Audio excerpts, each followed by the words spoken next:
Good evening, and welcome to tonight's episode of Arcane Adventures. As always, before we jump into tonight's session, we do have a few episode announcements to get through. The first being your weekly reminder that we have quiz questions available every Tuesday and Friday under the post section of our YouTube channel, which is at Arcane_Adventures. You can head over there and test all of your knowledge about the lore that we play, of the world that we play in. That's the world of Aletheia, the world of Arcane Adventures, all of the characters and stories that we've told across many years. You can test and see how much you really know about the stuff that I write in the background that my players may or may not uncover, but at least you will.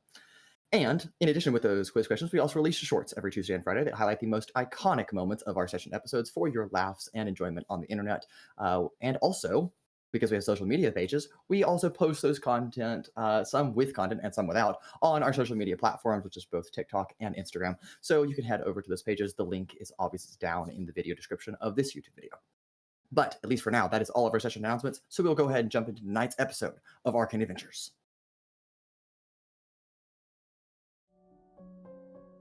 And welcome back.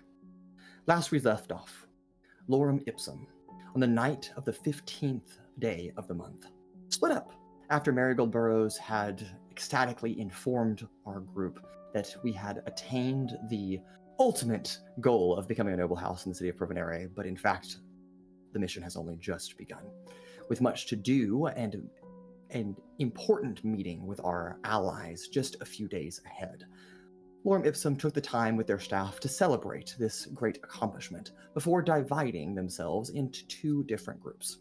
One being the boys, which had an eventful evening. Cannibal, Altrix's extra abnormally large dragon firefly, named Cannibal aptly so, may or may not have eaten, with a series of natural 20s, a few of Sizik's newly acquired exotic pets, before ultimately being kicked by Marek through the kitchen wall, which now there is a hole between the dining room and the kitchen, but that'll get patched by one of your hirelings, right? Everything's fine. And Sizik, of course, learning that if you steal exotic pets, sometimes they return magically to the owner, since you didn't pay for them. But at least you were able to keep the flail snail pup, which is larger than you, and leaving a residual glass residue on the floor. Lovely indeed. And then the boys spent the rest of the evening playing cards and enjoying their estate in the wee hours of the night. The girls, on the other hand, took out and headed to a place called Maven's Nook, a place that Paloma had been before when Yazira, may God rest her soul. No, I'm kidding. She's still with us. She's just traveling elsewhere.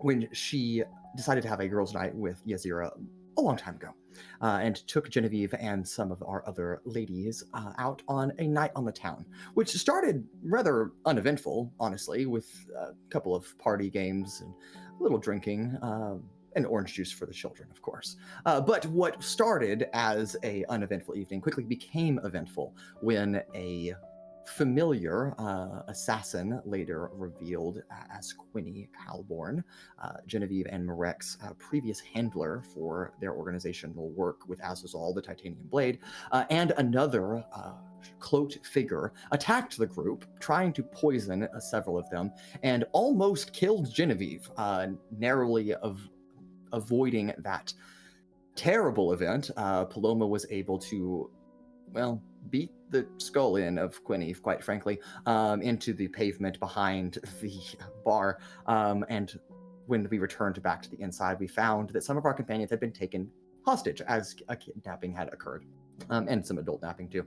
And of course, we returned outside to take our own hostage, the other assassin, still not to be named at this current point, and ultimately extract information from Genevieve's carefully placed zone of truth, in which Paloma agreed to a technicality and then got around it with that same technicality, and ultimately extracted information to reacquire your friends that had been taken hostage out in the front of the tavern.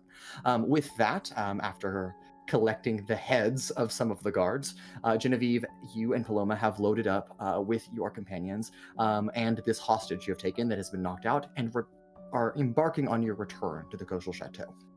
And it is here that we will pick up with tonight's episode of Lorem Ipsum here with Arcane Adventures, Chapter 10, Episode 6, In the Dark of Day.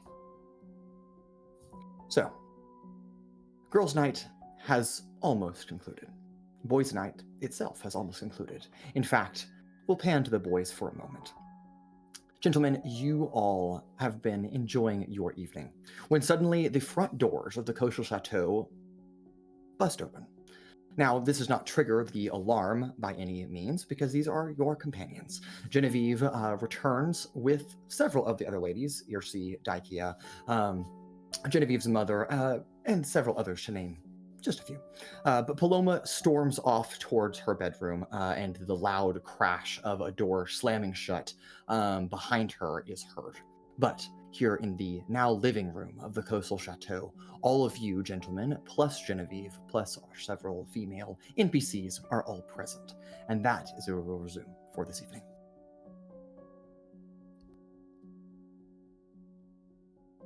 I think as we enter the chateau, I think all the ladies probably look pretty shaken up.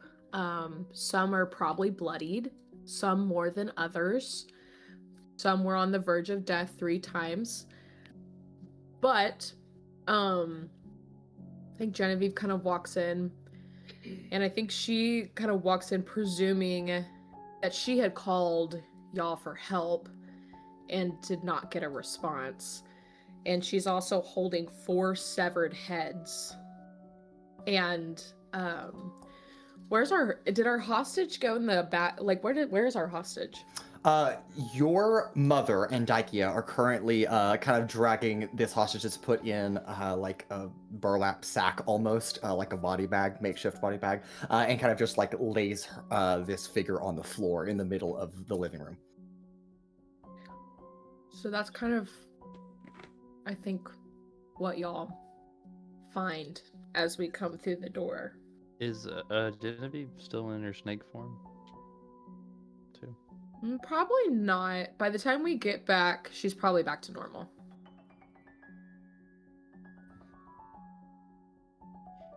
What the fuck happened to you guys? I called. Did you guys get something? Kind of looks over at the rest of the guys. No. I heard nothing. When did you call? How long do you think it's been since I tried calling the house? Frankly, probably not that long. It's probably been half an hour or so. Like 30 minutes ago. Y'all didn't get anything? I'm still like kind of just dragging. I think I'm just gonna throw the severed heads on a table, and I'm like gonna just sit down. Did you walk down the street with that? Yeah. Ew. Why Well, the are they Gilded on the Order really table? doesn't do their job, huh? Well, they're not really super here. I almost fucking died, so they weren't really any help. Neither were y'all, but if y'all didn't receive the call, I guess I can't really be too upset. But we have a hostage, so we may want to put said hostage in the siphon or something before it wakes up. Also, preferably, I think we should, for context, we were attacked by Azazal's cronies for girls' night. Great girls' night, by the way. They attacked all of you? Yeah, they almost kidnapped your mother, and then, and my mom, and your sister, literally everyone, and then I got stabbed 37 times. I don't even know how I fucking got here. The last 10 minutes were a blur.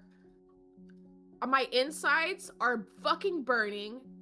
I think I'm dying, but I don't know. However, is Vellmon sitting somewhere in here? I can't see him. Can't see you either. Y'all are so bad. I knew it was coming. That's terrible. I will say that all of our guys are here, Okay. unless they explicitly say otherwise. Okay. And that book, the book you have, it can track him, and I want to know where I can send these severed heads while they still look like severed heads. So he fucking knows. Fucking knows. Is he still in Extolus? You go to check. He's been in Extolus for the last several days. Every time you've checked, and kind of a routine habit that you've been forming, just 3 or 4 times a day, just to be checking. And I think when you look now, the map almost, it's like trying to zoom, and it's like almost glitchy, and it suddenly refocuses, and like Extolus, and the pinpoint on the map almost vanishes as the map like rapid scrolls, and it drops a point over Unipol Port. He's in Unipol Fort at the moment. That's convenient. We can ship these there. We can also. I think it's going to be an intercontinental charge on that. Or if I may, I I also don't think We the could post do- would be happy to send severed heads. also nice I'm enough not box. sure if we know where in do Unipol, but I might have something for that. something. Let me reach out to someone. He might be able to help with that. Yeah. Right. Does anybody know that spell when Sizik, when your insides, when you got stabbed and stuff, and you felt like your insides like turned to acid, you know that? Greater Restoration. Okay. Yeah, that Yeah, one. Anybody know how to fucking do that? I'm on fire.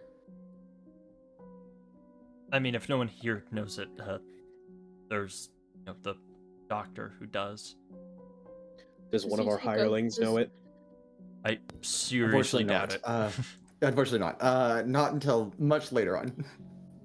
Does Bless her. that doctor, does he take overnight calls? Cause fuck, I'm not gonna be able to sleep. I believe she does. I mean, every time we've contacted her, I think it's been at night. That's good. That's good. Does anyone here remember where Dr. Chris is? I do, but I'd like to start working on this one. Hold on. He I says, don't looking know at the if Sizik hostage. fully remembers. I don't know if Sizik fully remembers, but I'll roll history to see. Because I don't remember. Not fully, at least. Oh, 22. 22. You didn't need to roll because all of you have access to the map. Fuck the map. Paloma's not here marked. to read the map. Okay. Sure.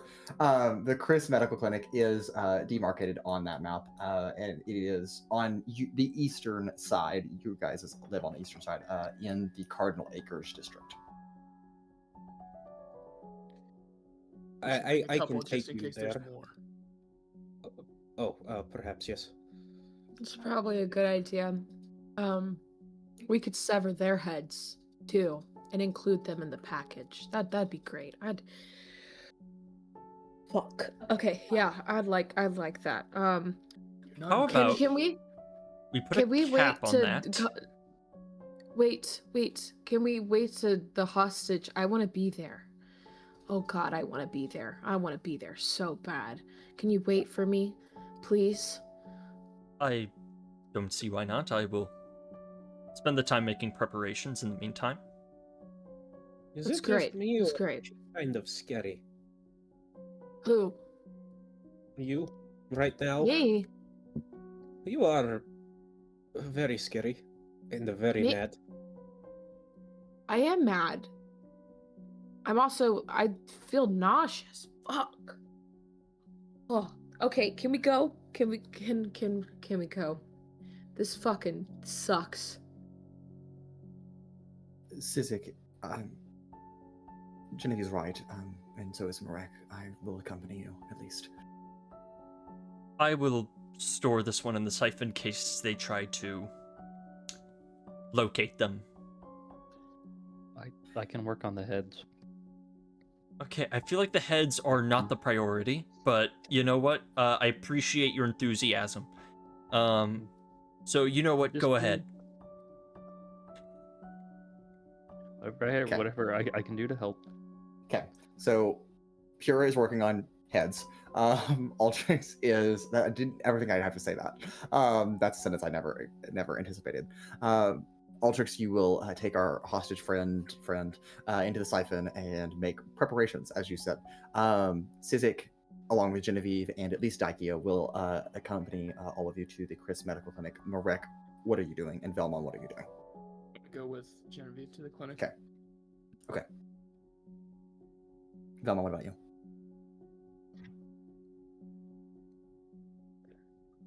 Okay.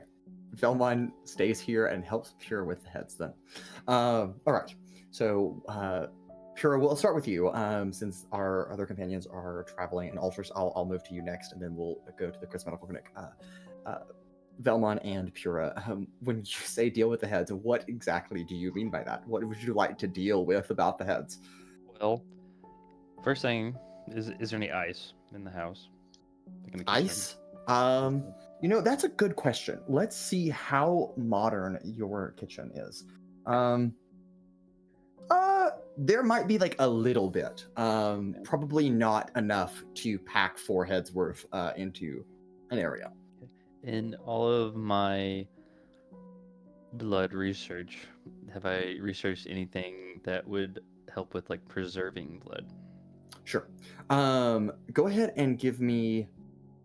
I'll either take a history check or an arcana check. I will let you decide what you want to do. Let me find my dice. That has been good-ish. There is an answer here that I hate not so good. much. Not good. If you're using Arcana, I can give you advantage. I will be using Arcana. So then I will assist. Okay.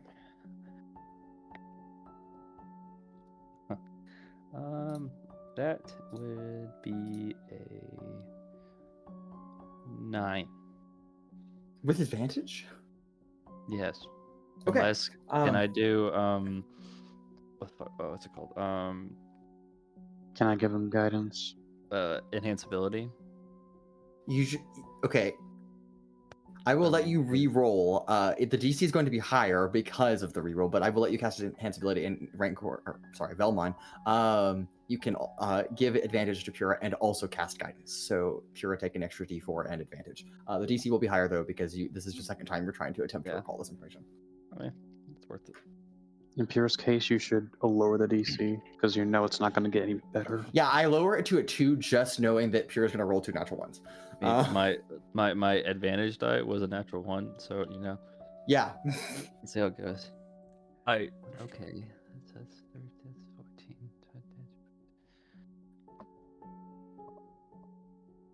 Don't forget the D4.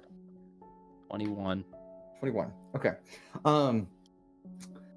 Pura, you remember that there is a spell that exists. However, with a 21, you do not know how to cast it. So if you'd like to spend some time researching, perhaps in your library, you may do that. But it may take a little while. Altrix, go ahead. If I may, on that 21, would he also think about the preservative natures of pickle brine, of which we have much after Dr. Glofagurken's visit? That is fair. I actually did not consider that would be. Yes, that does exist. So I will say on a 21, you recall that there is a spell that you could do this. You could do this in the most sane way if you want to. That would be with the spell. Or if you want to do this on a cheap budget, but you know it'll work, you can use pickle brine. Does he know what the spell is, or just doesn't know how to cast it? You are aware the spell I'm referring to is Gentle Repose. Okay. I go to Altrix. Altrix is in the siphon. Oh, never mind. Okay. Are there any like barrels in the house or in the warehouse? Oh yeah, for sure. Okay. There's plenty of those. One that looks like a pickle jar.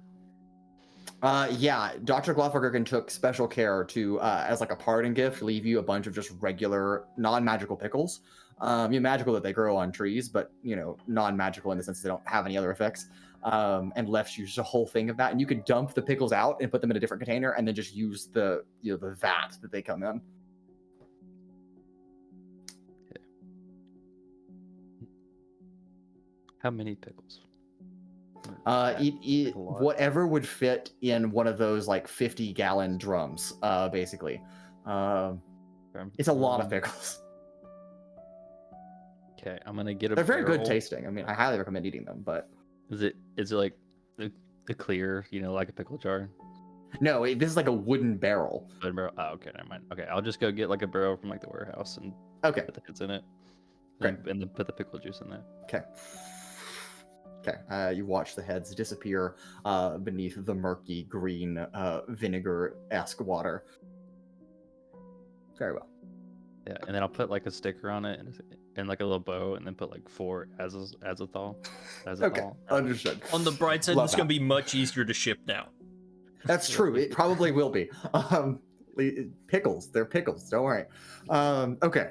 I will say that is accomplished on that front. Altrix, in the siphon with our hostage, what are you doing to prepare this individual? First of all, they are unconscious, tied up, I presume. Yes, that is correct. Okay. The first thing Altrix wants to know is spellcasting ability. First thing, Okay. kind of strips them of any and all belongings, making sure no material components, whatnot. I don't know if... Let me see here. I guess if they're a wizard, they'd have a spell book. If they're a sorcerer, I will use detect magic to see if I detect any magic from them. Okay. You do not find a spell book and giving them like a thorough pat down. You do find, however, with detect magic, that all of their weapons, there are 4 daggers, 2 at each hip. All of those are radiating with the same magical energy. And then they also have like a large, probably a long sword on their back. And then Gone. their cloak Mine. their cloak is also magical. So if you want to take that off as well. Yes, taking everything that's magical, Okay, got it. stripping them down, no armor, they'll have probably normal clothes, whatnot, but Okay. in case they run, I don't want them even having a 13 armor class above their armor. Sure, totally fine. And I think as you are going through and basically patting this individual down unconscious, you realize that this individual, she appears humanoid as you like pull the cloak back. She's got this kind of like almost messy blonde hair that's like pulled back into a bun, but has like little strands that kind of drape over her shoulders. And her skin is human. Her features are human, except as you look at her skin, if just the right angle of the light bouncing off in the siphon, kind of reflecting off of this, you catch just glimmers of scales, and realize this is very similar to what you saw in Genevieve, but this was Genevieve right before she fully took on, full serpentine form, and they look very similar in that regard. Gotcha. This person, restrained, bound, making sure there's no way they can slip out of this. Okay. Bag overhead if necessary. Sure, totally fine. They are still out cold, but if you want to put a bag over their head, you could absolutely can. And kind of set them up just in a chair for now.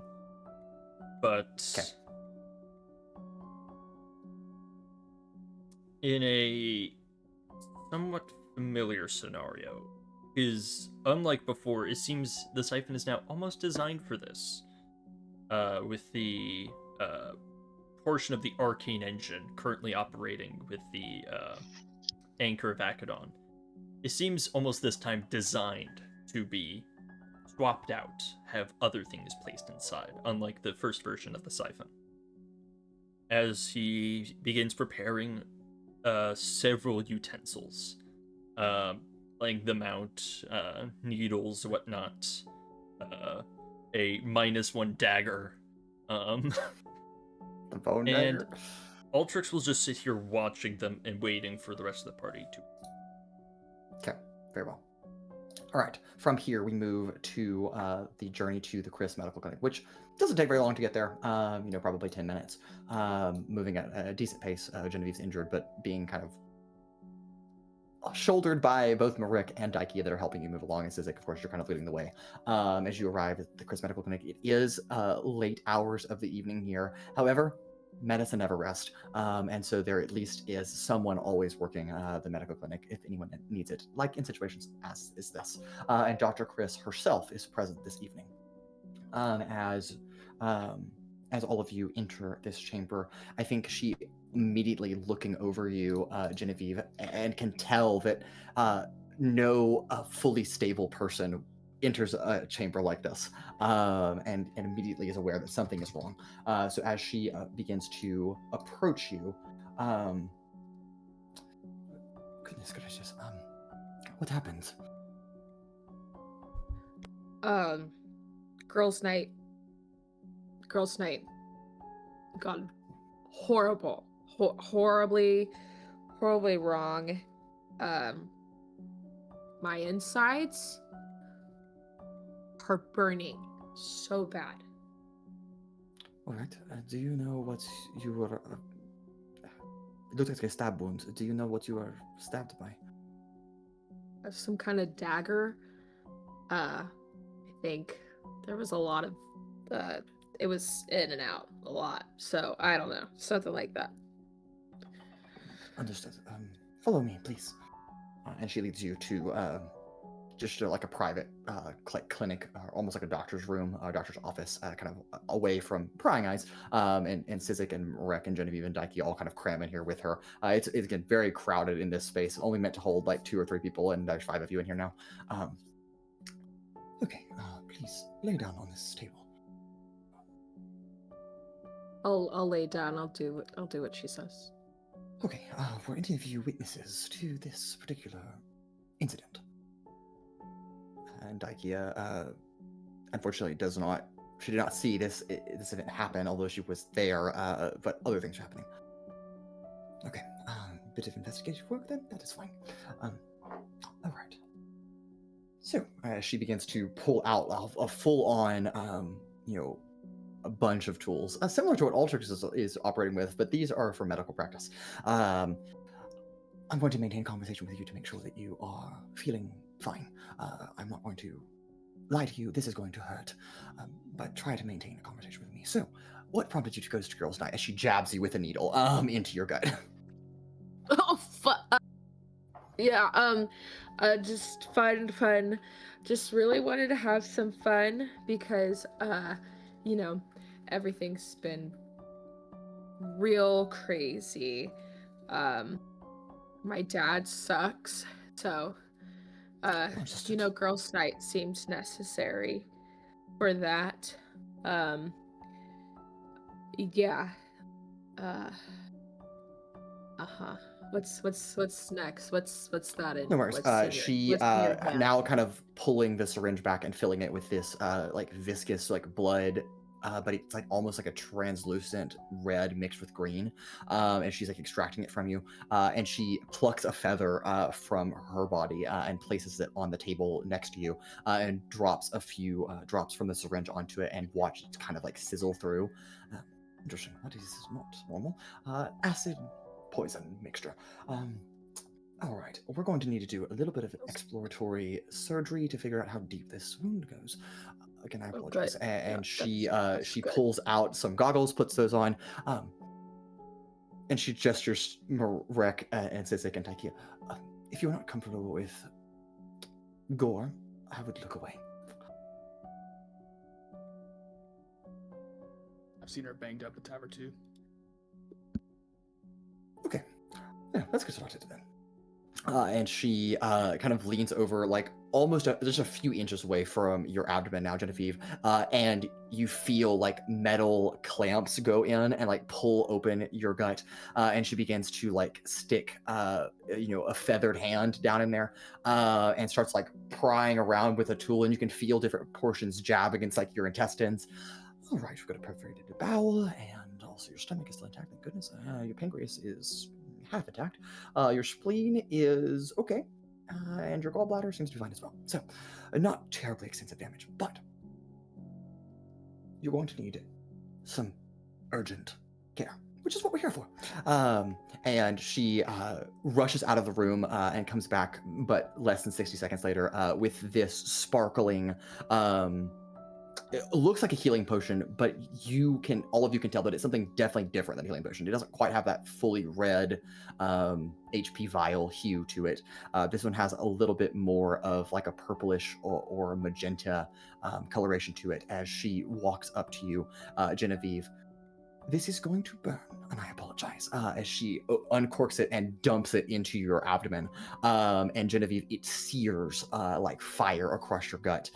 Just that like electric, like shooting, stabbing pain through your abdomen. But as soon as it hits you, it almost disappears, absorbs through your skin.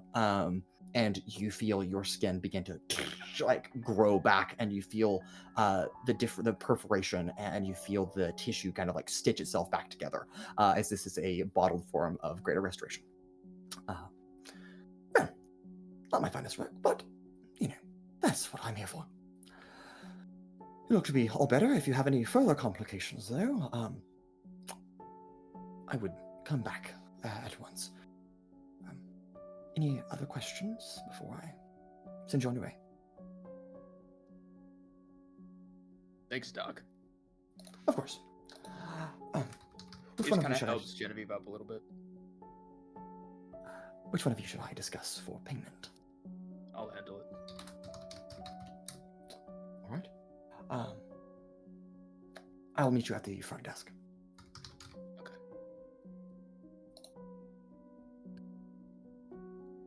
All right.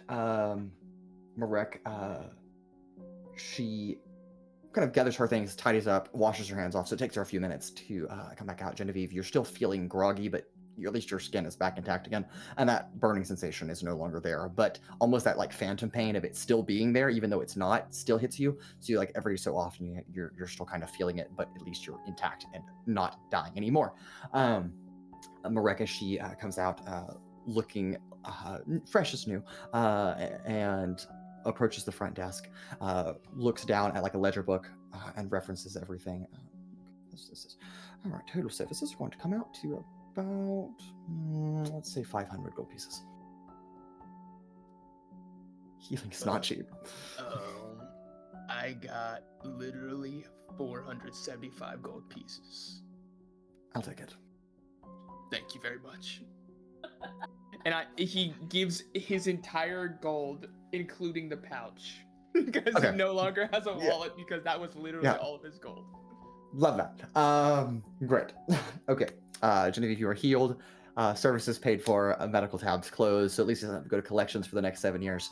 And you return with your friends to the coastal chateau. We will resume here in the living room. Altrix, as you still in the siphon, are aware that your companions have returned.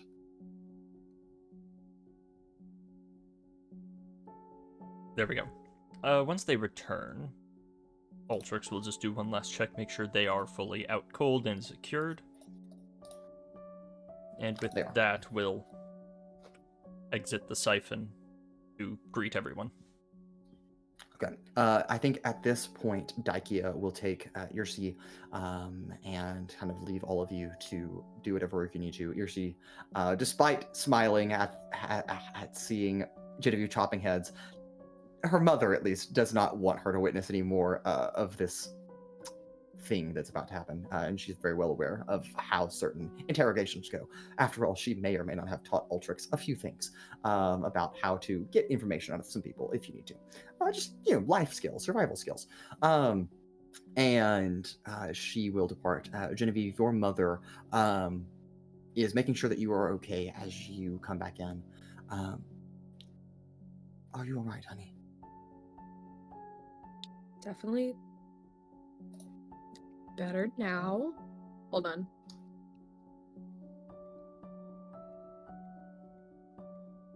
Definitely feeling a lot better. Yeah, I don't think I've ever almost died before, so I'll have to process that later, but... Oh, I highly doubt that that's true, but... Alright. Well, if you need anything, you know where my room is. I will let all of you, though, do your work. And I'm going to get some rest as well. Probably wise. Have a good night. You too. And everyone except for all of you disperse from this chamber, leaving just Lorem Ipsum minus Paloma here with Altrix. Well, Genevieve, I know you requested to be present for when we wake him up. I don't know who all wishes to be part of that process. I would ask that we do keep it to a somewhat minimum, as a lot of intricate devices in the siphon. Don't want too many cooks in the kitchen, so to speak.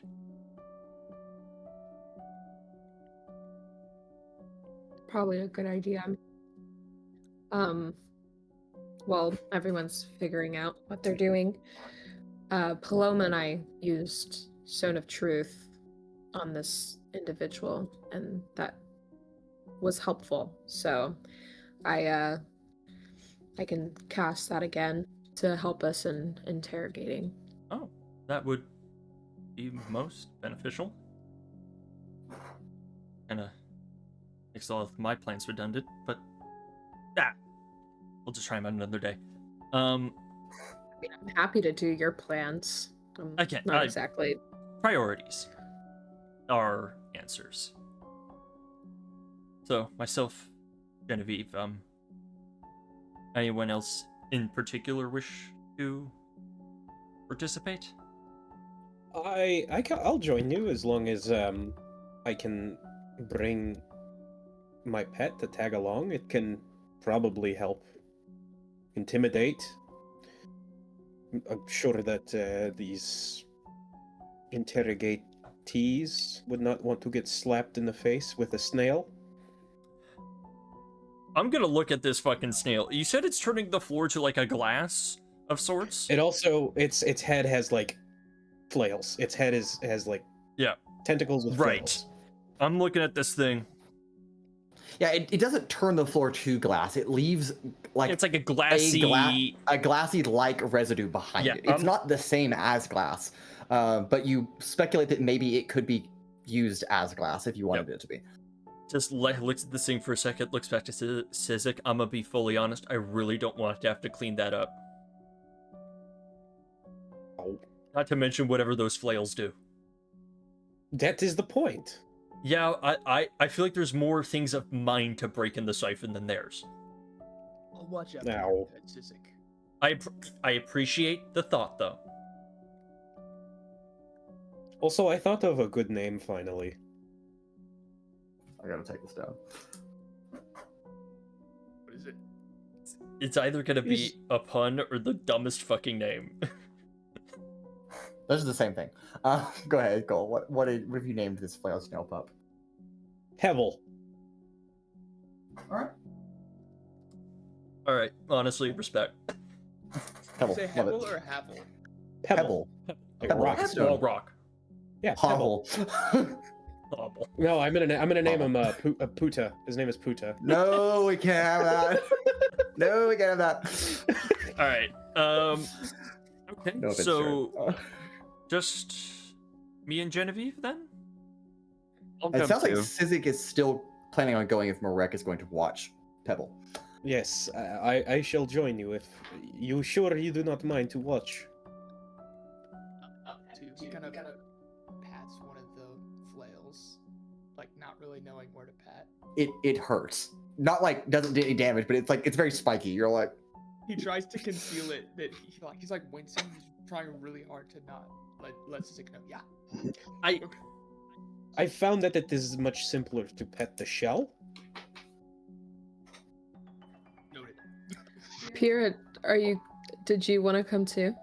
Yeah, I'll go too. And I'm like rolling in the barrel into the room. I'm like setting it on the cell. love that. We Yeah, should I bring got- that in the siphon. No, I'd rather you didn't. Is that I mean, it's all perfectly packaged, you know.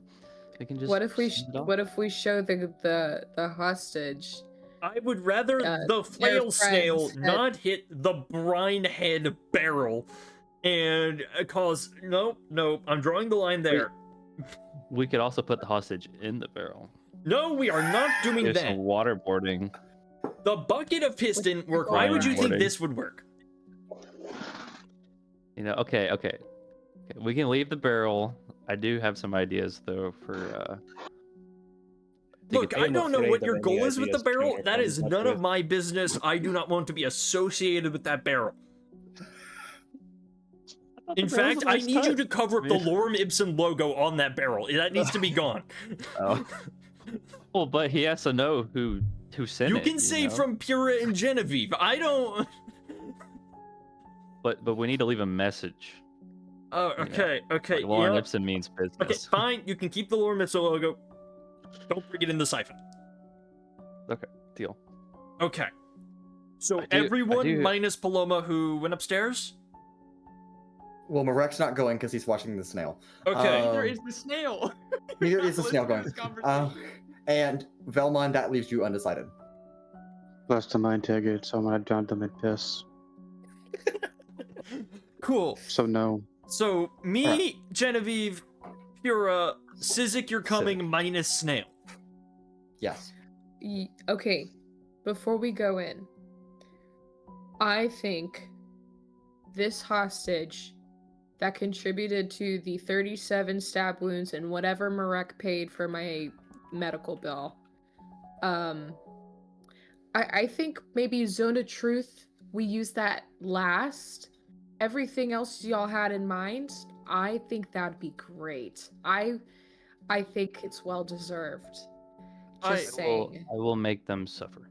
Okay, look, I have plans for this one, so I do too. sure. I Okay. have an idea. I will make them suffer. From the inside out. I don't know what that Yeah. means. Again, I'm not gonna be part of it. All I need is them to be intact by the end. That's all I need. I can do that. Mostly I intact get to at do least. something bigger than a rat. I'm excited. All right. If that is all, I'll bring myself, Genevieve, Pura without a barrel, Sizik without a flail snail, Yes. and I think that's it. Yes, that's it. Okay. The four of you appear in the siphon. All right. All right. Altrix, why don't you describe how this hostage is set up for those of our friends arriving here? The siphon, y'all have been in it before, and the arcane engine that currently has like this kind of glass case with the at least one of the anchors of Akadon inside it, or it's kind of at the back of the room. And this glass case isn't just like a glass case in the machine. Rather, it's more like this large chamber where the anchor sits upon a pedestal. And you'll notice, perhaps you've noticed before, or at least you're noticing now, there's like almost like a set of kind of like railroad tracks that allow for things to be shoved in and out, like on dollies and whatnot, allowing to change the pedestal out for another item. And currently, kind of just ahead of like this glass chamber is this person sitting in a chair attached to one of these dollies.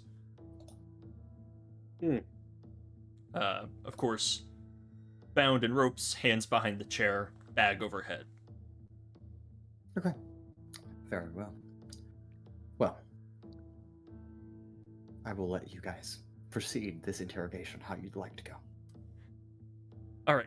Again, remember, priority number 1 is getting information. So, I believe we'll start diplomatically, seeing what they will willingly give us. Should they choose not to, which I assume is likely. I believe, Genevieve, that Zone of Truth, your spell, I've seen our former companion Owen will use it before. That seems quite useful now. They don't have any magic items, no rings of mind shielding or the like, so should be good to go. Let me know when to wake him up. He says, kind of going over to a table, grabbing a large syringe. Well, what question are you wanting to ask them first? Well, I Before we believe get started. priorities are understanding locations, what sites. You know, we talked about Extalis and Unipol Port, but we don't know where exactly in those cities they are. Perhaps this individual may know. Locations of other people within this organization, any current plans. I believe, as far as we are aware, the plans kind of ended at this whole war shebang. So, you know, what exactly they're planning is useful. Also, if there's any others here in Provenere, might be useful. Probably ask if she knows if there's any more other mechanicals too. Perhaps. I mean, we're aware of at least the former council members, but other than that, nothing. I think that's good. If we've got time, I want to ask a little bit about how we were found. It'd probably be good to know. I mean, we're not exactly quiet. We did just put our name in a newspaper. Well, how'd they know about my girls' night? It's not like I told everyone about it. I suppose. That might be useful. Maybe we have a mole here? Could have just been watching. Either way, a useful question. It is. I'd also, if time permits, probably be nice to ask some questions about some of Marakanai's old affiliations, since one of the attackers was our old lieutenant, so that wasn't really great. All right. I believe we all have an idea of our priorities. Sounds like it. Did anything come up? Pura's Go free. Pura's gonna walk over to that table that you've set up, and he's gonna get the -1 dagger. Sizik, you are the only person in the chamber that notices this, that this hostage's finger twitches. As in, like, they're awake, or as in they might They are be... waking up. Yeah. Okay. Hey, they're waking. Oh, perfect timing. So, I suppose I want them to be fully cognizant. You know, dazed dancers aren't great ones. I'll walk up and just inject him with this syringe as I cast Cure Wounds. Her. But okay. Thank you. Right, I forget. It's okay. No worries. Damn, okay. plan to punch him in the dick's not gonna work. I mean, yeah, Look you right still now. can. Can How much healing is that from Cure Wounds? 15. Correct. Thank you. All right. Wonderful. All right. Are you taking the bag off or leaving it on? I'll take the bag off. Okay. They are met with a point-blank view of Altrix. Kind of just looking down. The angle's really weird. Kind of looks like Blobtrix. Right. You know what? Give me an intimidation check. Oh. Intimidation. Fuck, where's my d20? Where'd it go? You are just like Anna. 21. I have to have dice. Great. Wonderful. You watch an individual that is coming to for a moment, kind of light hitting them like they've been after a concussion almost. And almost in an instant, they snap out of that, and their eyes, they're like deep grayish blue colored eyes lock onto yours, Altrix, looking like right at you. And they don't say anything. Ah, adrenaline's kicking in. Perfect. We'll kind of stand up, kind of make way for the others. They are awake.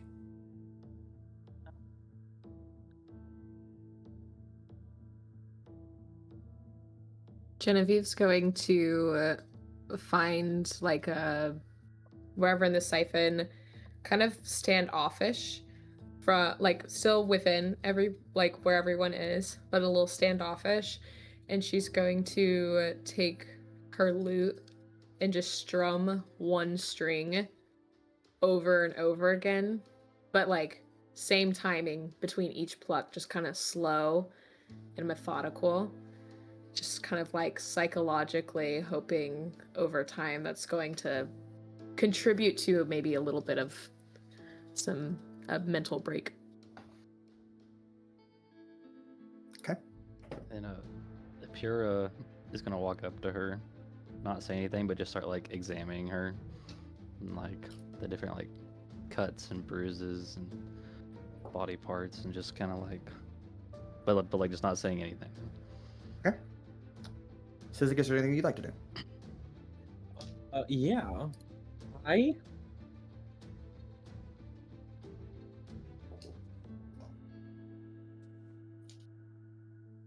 Hold on. Wait.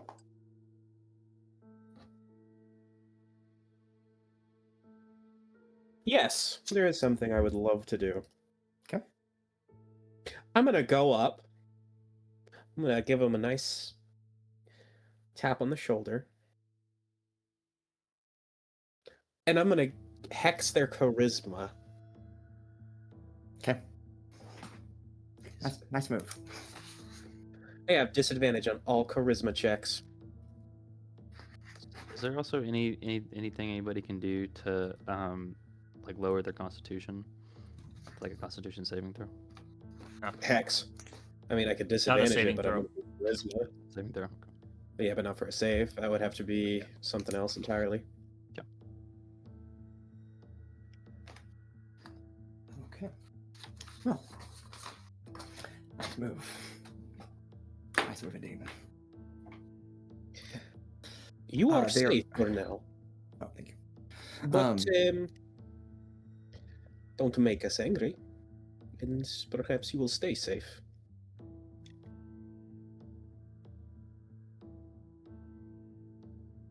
There is a long pause as this individual is taking in all of you one by one, almost trying to like read you and get a vibe on what's going on. And then Sizik, as she locks eyes with you and you say, "We're not angry," she almost smirks at that comment. But she still does not say anything. Look, for the sake of all simplicity, you have, practically two options. You can either work with us or not. So, for the sake of saving everybody's time, which is it gonna be?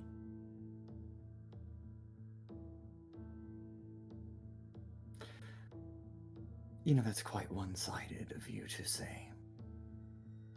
There's always more than two options. The answer to your question is how you'll answer mine. Why should I help you? Well,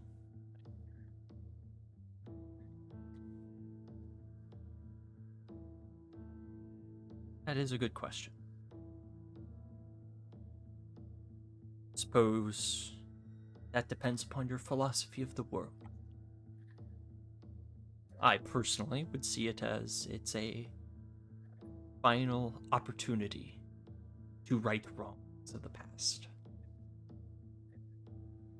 But for some, they do not care about such things. For some, it's put an end to pain. Something which, I mean, I'm not the wisest man, but some of these fine folks seem quite eager to cause.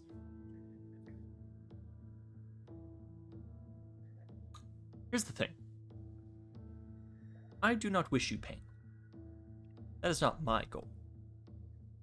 And at the end of the day, it's up to me who leaves this siphon. And when they do.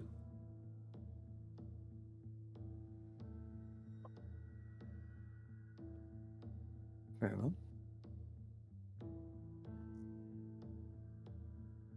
I'll give you a piece of information that you want to know. As a good grace, that we're on negotiating terms. Does that sound fair? I believe so. And she's going to insight check you. Okay.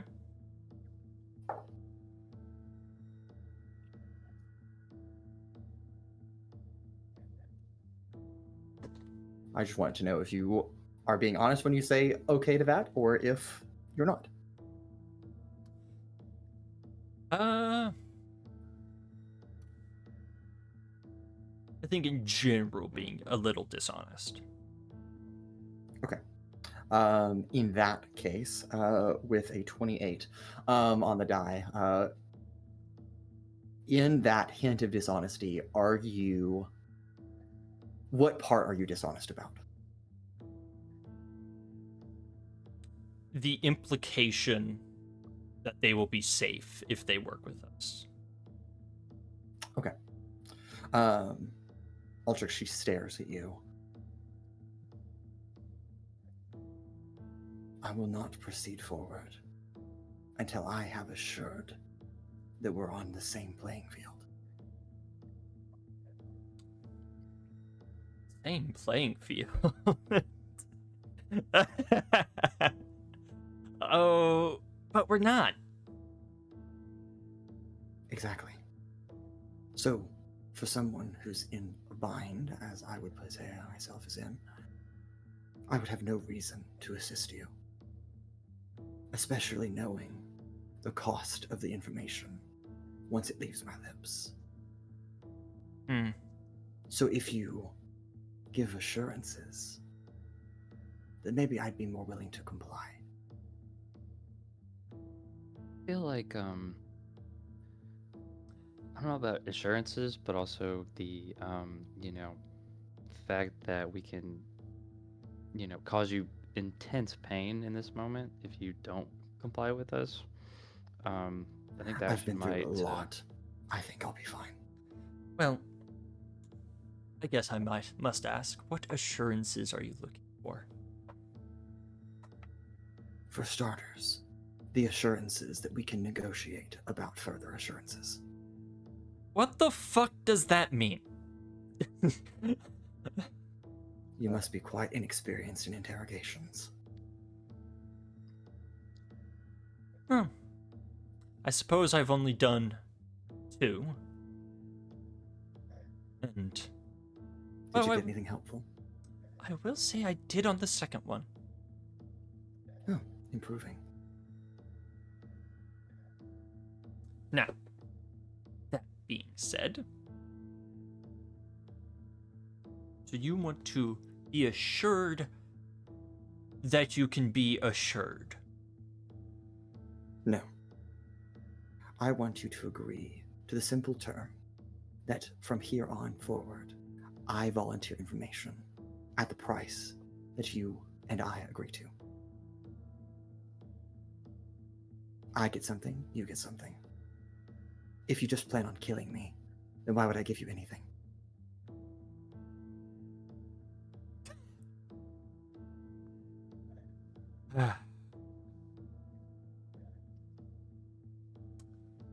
I'm tempted. But I suppose we also have alternative methods. Perhaps we can come back to this. All right, but I'm not moving any further forward until you agree. Genevieve? Hello, dear.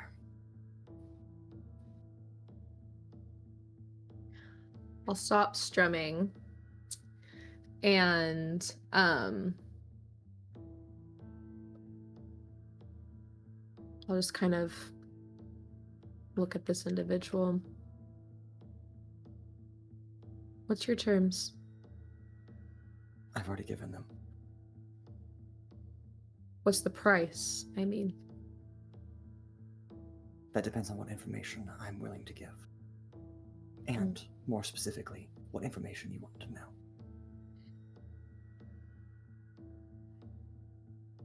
Altrix, Pura, Sizik. I say we start real small, real simple, affordable, digestible, easy information. Get everyone a little warmed up. Anyone want to start? First question, an easy question.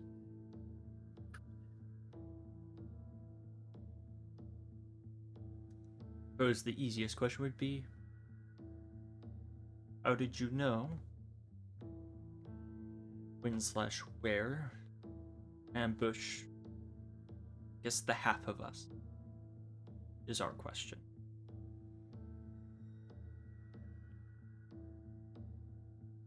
I don't die. That's the price. You win. No death. Well, I guess there is one caveat there. What do you define as death? That's a stupid question. And a second one as well. Pay the first price. Then you pay the second. So So you're no not gonna death in answer. general. Yes.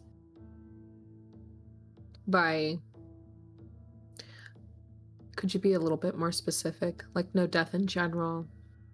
Or do you mean just by us? Like we won't kill you? None of you or your companions kill me. Mm-hmm. Mm-hmm. I don't really like this deal. I don't know about y'all. I think it's feel like- reasonable. I feel like that's a Yeah. quite high price this early on. Yeah, I agree. Maybe we get 2 questions. Maybe 3. I think 3 is fair for no death from us or our companions. Or maybe I humbly 3 disagree. questions. Oh dear, Because it's unfortunate. if I have no assurances of living, then I retort to the same negotiation principle I mentioned earlier. Why would I give you any information if I am not Right. going to live afterwards? Right. Yes, Could I we- understand. We Could hear we you. just start with the spell? Oh, I'm quite familiar with your spell. Oh yes, I know you are. That didn't work Go too ahead. well. Didn't get you where you wanted to be because you're here. It did not. But now you've taught me a valuable lesson. Oh, and what's that? I'll be watching for technicalities. Oh Perfect. dear. I love those. I think death is a fair price. The spell, it's easy. I like a challenge. We can negotiate, right? You want to negotiate, right?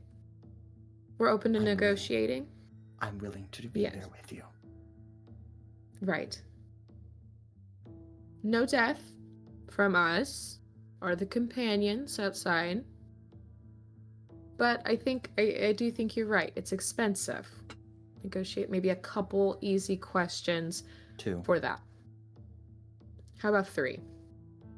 2. 3 easy questions. Easy. 3 with a caveat. Easy peasy. What's the caveat? No death will befall me by your hands, or your inciting action, or your companions. You will not directly or indirectly cause me death. Mhm. Mhm. Let's be very clear. Mhm. If I have any suspicion that I will die in any way other than natural causes at the end of my life, deals are off. You can have your 3 questions if you agree to that. Well, I feel like that last bit about natural causes is a little unfair to us. I Is feel it? like we can still force the answers out of you. I mean, you're in a At least Absolutely my not. opinion. I can be pretty persuasive, if that's all right with you, Altrix and Genevieve. again. I want him alive at the end Well- of this. All right. 3 questions. No death from us within this space, or anyone of our companions outside of this space. If you want no death outside of that, if you want to continue to complicate those terms, you'll have to bargain later. But for now, the 3 questions with the original offer that you made. You can bargain more later. Okay. She is going to insight check all 4 of you. So, how this is going to work, since we've never formally done a full investigation in this capacity, I'm going to roll an insight check for all 4 of you.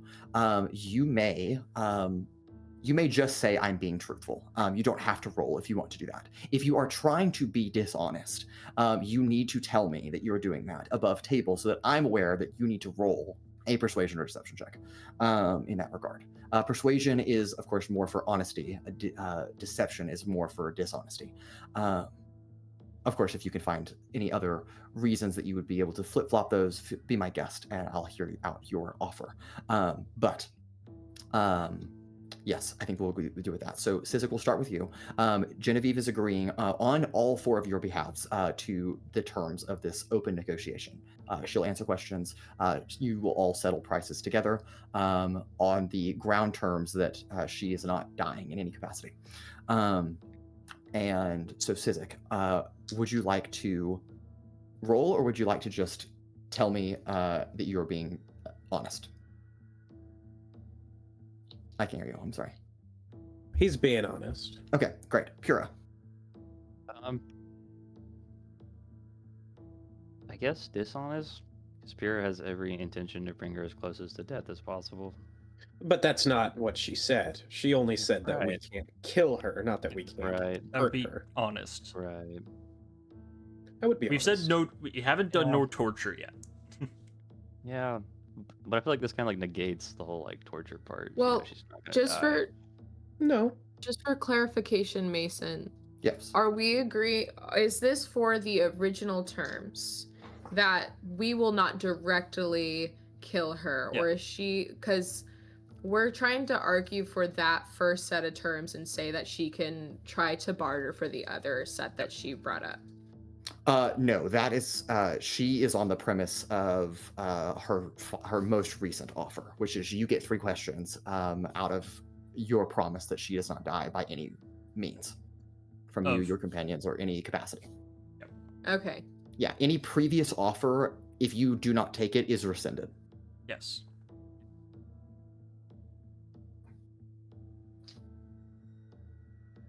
So Pura.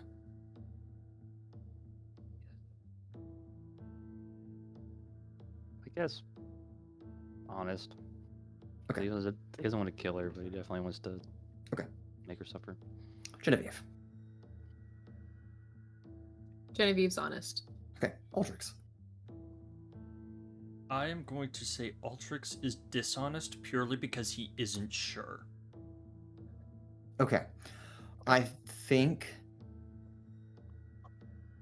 uniquely that would be a persuasion check. You're not necessarily. Go ahead. It's more so he isn't sure. Again, as he asked, like, what do you constitute as death? So Yeah, that's fair.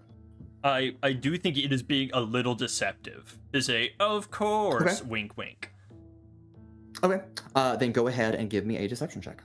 I will also be hexing him for wisdom. Okay, her. Right. No. I'm hexing their gender. Okay, Can I understood. can I give Altrix advantage since I have expertise? Advantage on the deception roll? Yeah. Yes, you can. Okay. Do I have you guidance? advantage. I think I have guidance. Okay. I do have guidance now. I'm putting guidance on You'll myself. guide yourself. Now, just so you're aware, guidance is a spell that gets cast, and everyone that can see it is aware that this spell is getting cast. Yeah, I'm aware, but it's like on one Okay. hand, it's like fuck it, I'm cast. No, I won't do guidance. I don't need guidance. Bro, you I have have advantage. advantage. I have advantage. I have Go with the advantage. advantage. I rolled great last time on the deception, but they rolled a fucking 28. So Sorry. Got a high modifier. actually, I Now could you- have. Disadvantaged me, but That's what I thought about this time. Because honestly, I still could have beat you if I thought to flash a genius, but I didn't. it's okay. All right. What'd you get? I am going to. I guess first I need to ask if a 18 is a fail. It is. Flash of genius for 23 It is still a fail. with disadvantage. Yes. I rolled a natural 20 and a natural 18. I killed them right now. Altrix, she, again, someone that is used to doing this. Been probably through a lot of interrogations on both sides. It's a simple term to agree to. It proves that I have value to you alive. It sets the premise for every subsequent question. Well, If you can't meet me there, then I have nothing to offer you, and you might as well kill me. in that regard, you do have value to me alive, very much so. But obviously not for the intent that I have for myself being alive. Not for the intention Well, of the terms I've set. terms you set are difficult. You know, you say, Yes. we can't kill you, but we let you go, hypothetically say that's a term later, and then you attack us again. But now we are bound by our word to not kill you. See the difficulty there? Yes. So then the terms later, should that become something that we put on the playing field, is that you put a term in place that I don't come back and attack you. But that's not a term Could for be. you. Anything can be a term. I have all the time in the world.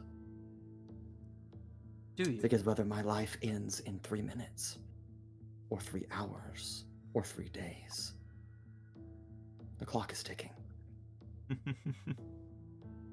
Pun intended. How was that a pun? She just looks at you, Sizik, with a disappointed look on your face. I mean, if it's really this hard, Altrix, we have the resources we need to get the answers. It's just be a lot easier right now. We could end this and just I'm move on. trying to make it easy for you. Hold on. We could put her with the rest of them in the brine and just ship them. We know where he's at. No, we don't. We Yeah, we do. do. You know the city he's in, not the specifics, but It's not. We found him before. And apparently he's super difficult to find. I mean, he We have a hasn't been in general the past, I location. suppose. I mean, if it really makes you uncomfortable, have fun with your toys. Have Pura practice his magic, and we'll call it a day. I'm not okay.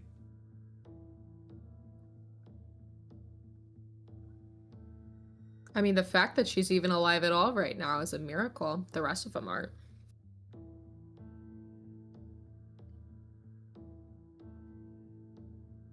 It's up to you. You say go. I'll jump.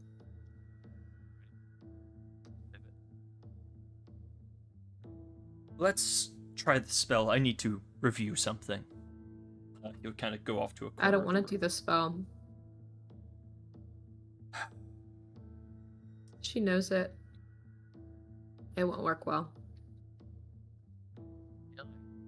We do the spell, and then we do what I'm planning. I feel like it would work. But deal. I mean, it can't hurt to try. Look, she's having fun. She's having fun. Look at her. She's having a great time. Doesn't that make you so angry?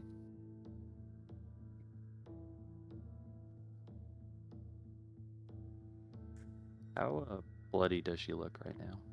Oh, very. She has 16 hit points. I'll just be honest.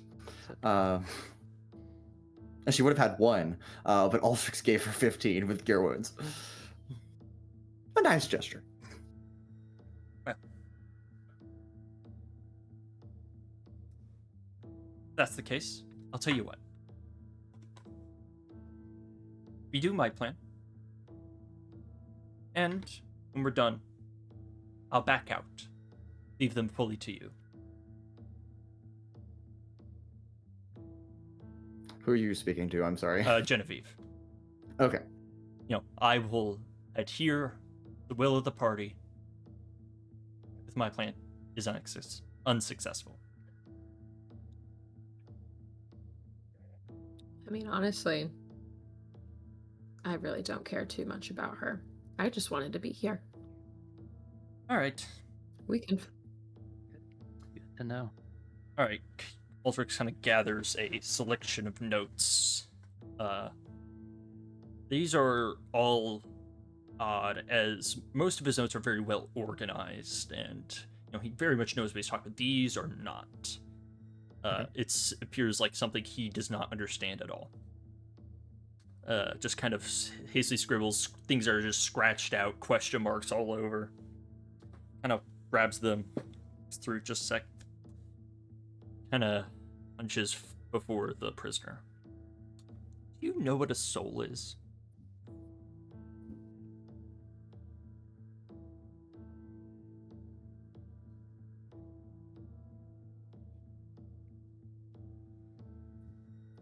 Because I don't. I'm sorry. Have you forgotten that I'm not answering your questions until we reach an agreement? Fine. Let me tell you what. I'll explain it to you. For the past few months, we've been on these journeys and whatnot, and this thing keeps coming up, this idea of a soul. What it is. What it does. And for the longest time, I thought it was just some metaphysical thing. Less of a actual organ of the body, and more of a idea.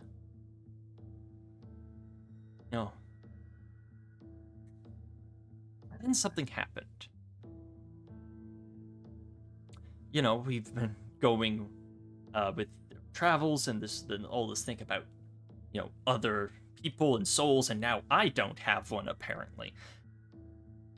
But our friend had this thing where there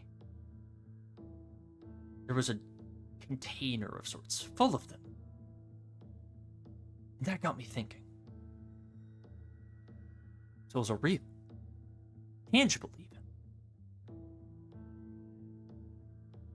But not quite tangible, not quite physical. It requires great effort to bring it from wherever it is. It's not like, again, not like an organ in the body, but exists. Maybe. And it can be brought to our world. Much like magic. This is where things get spinning. Because you see, I mentioned, previous interrogation, and there was this fellow, a member of this organization, similar to yourself, though not quite. And I ran a bit of an experiment. I wanted to know how much magical energy would be stored in a mortal's body. And I had the calculations, and I was more so just confirming my theses, and the output was far larger than I had anticipated. Granted, they were a caster, but a wizard, not a sorcerer. The magic was not innate. So I had postulated theories about whether or not, again, result of wizardry, maybe they were attempting to cast a spell at the time, or what. Then I thought, what if it's that soul? I mean, perhaps not.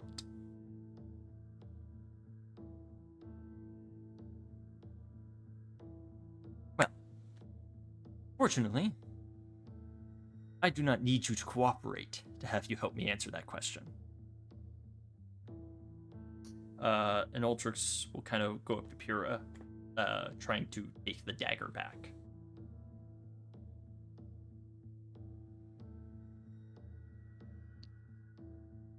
Do you like try to just take it out of my hand? Or... I'll just kind of like walk up and like put a hand out.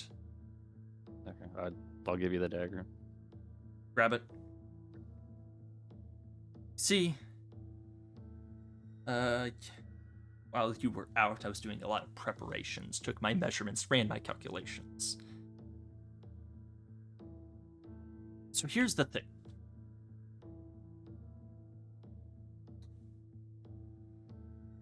Oh.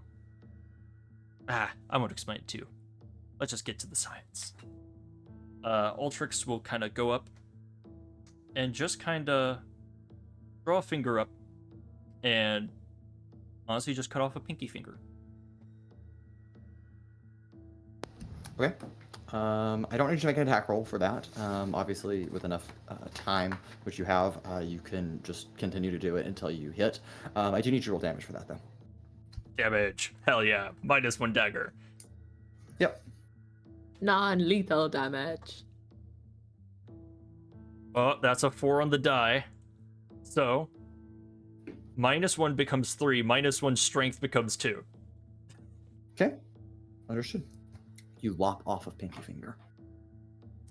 Perfect. We'll kind of walk up to the side and open the arcane engine. Okay. As the chamber opens, the pedestal there with the anchor, we'll kind of pull another level that kind of rotates this kind of dolly out of the way.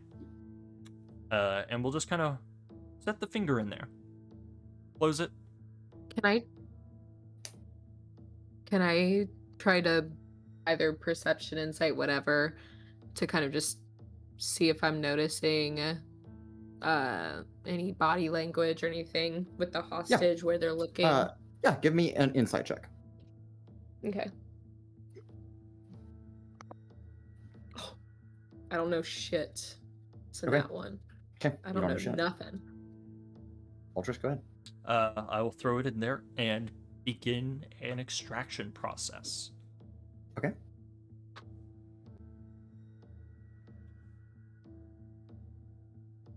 Well, as the engine alights, arcs of lightning will zap down, kind of searching for the item, and once it has it, kind of will drain all magic out of this item. Now, I and Altrix knows this is going to be a rather small amount, not really amounting to anything. But his hope is he's hoping to calculate in terms of like a percentage in his mind as he understands it. If his original math was wrong, this will be, if in terms of like body matter, we'll say, the finger was 1% of the body, this should have 1% of the magic. But if the soul is real and not contained within the finger, it should have much less than that, basically. Okay. Understood. So, to clarify, the parameters you are setting on the siphon to extract this, are you setting it for an arcane reading, or are you setting it for what you believe the reading of the soul should give? I am Those are not the same acting thing. to extract all magic from this finger. Okay, understood. Then you get about 1% of an expected value, I should say. Okay. And as such, the fingers kind of like almost like obliterates as it gets like zapped out. The blood, the little bit that is found in the pinky, gets sucked out and disappears, and it kind of gets vaporized. Fascinating. Fascinating. Well. Now. Seems I have my work cut out for me. My original math is currently wrong, which was a very real possibility. No, I've not... The calculations were rather... they lacked many subjects to study, I will say. But, alas.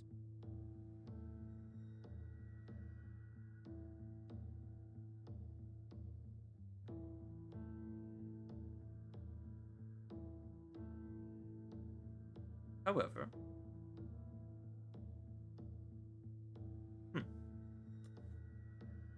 Altrix, gonna pause for a moment. In fact, a moment to think, if you so will. Back in Arcus, he used the siphon specifically to extract the genie from his father.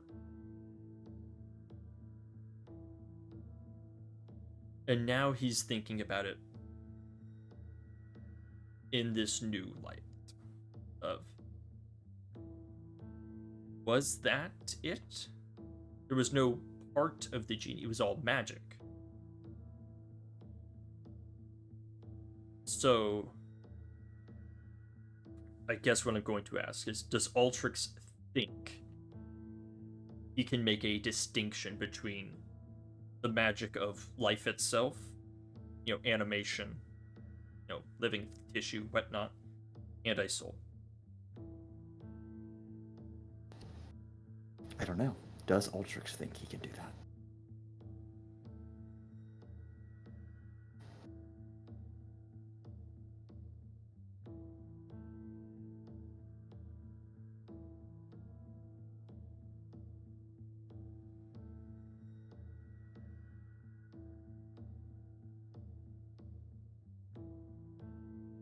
Making a roll.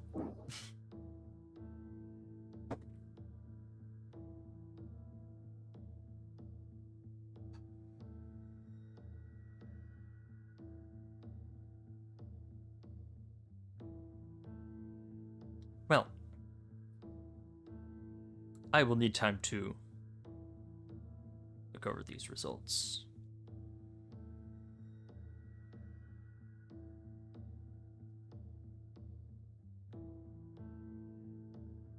Looking back at this prisoner.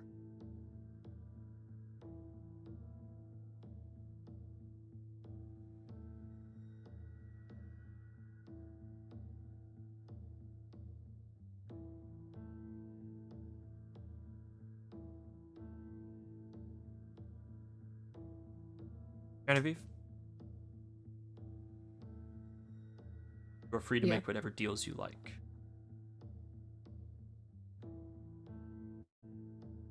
All right.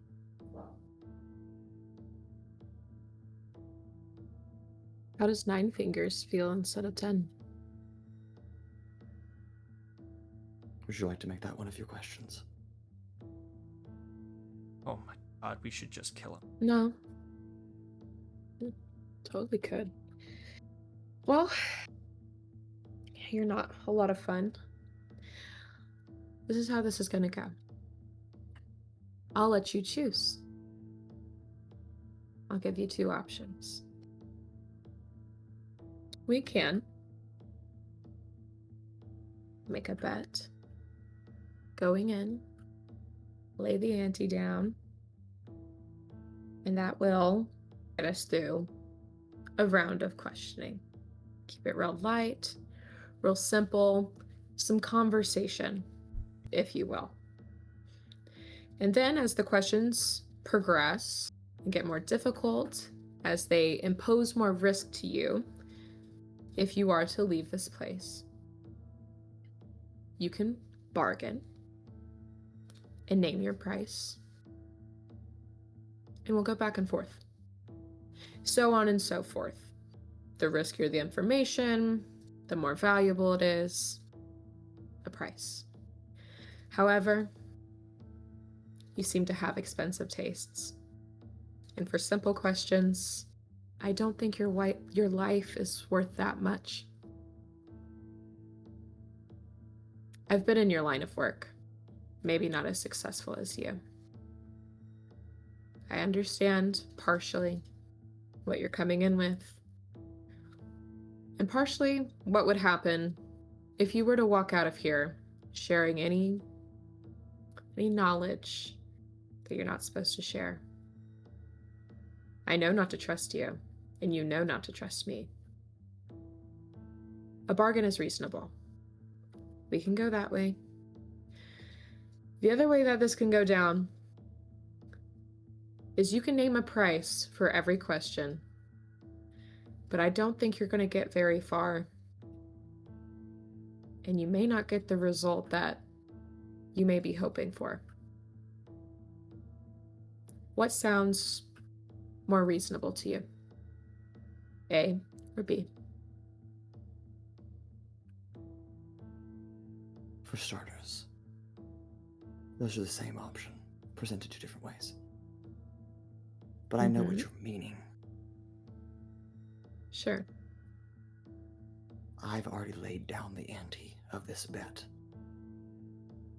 If you will lay down your half and agree to my terms, then I'm willing to do so. Then our deal can proceed however you'd like it to go for. However I'd like. In terms of questions and what they're worth and the bargains. Sure. So I don't die. All right. And we're on a level playing field. Right. All right. I will name what I'm willing to pay, what we're willing to pay you. And then I'll let you say whether you agree or disagree, and we'll go from there. If we pay you with your life, we will not intentionally kill you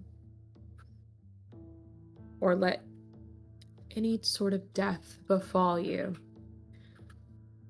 by our hand, whether that be through another assassin, we pay somebody, whatever. No intentional death through us will befall you in the circumstance that you are not trying to harm us actively. Does Genevieve mean that when she says it? Insight check. She does. Okay, wonderful.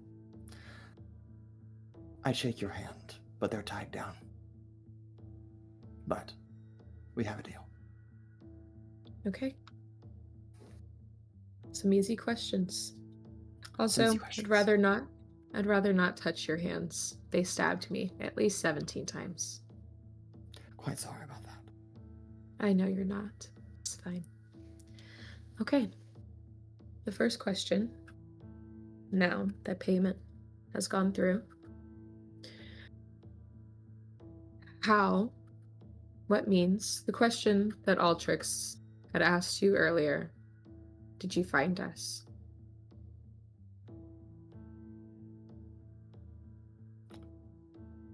There's not one particular answer, but since we are on an agreement of negotiations, I'll be as forthcoming as possible.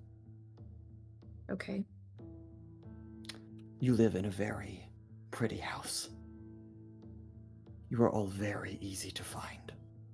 In fact, for security purposes, I would recommend maybe not doing what you're doing right now.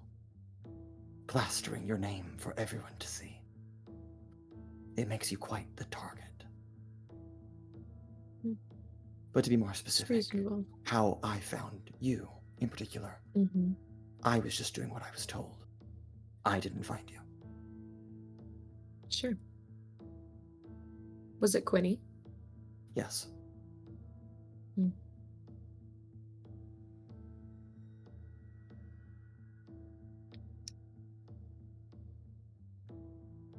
And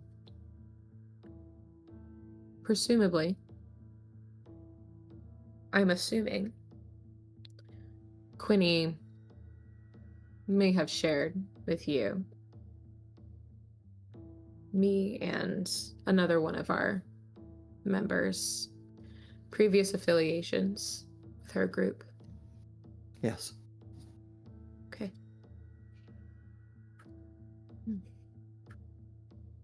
It's quite interesting.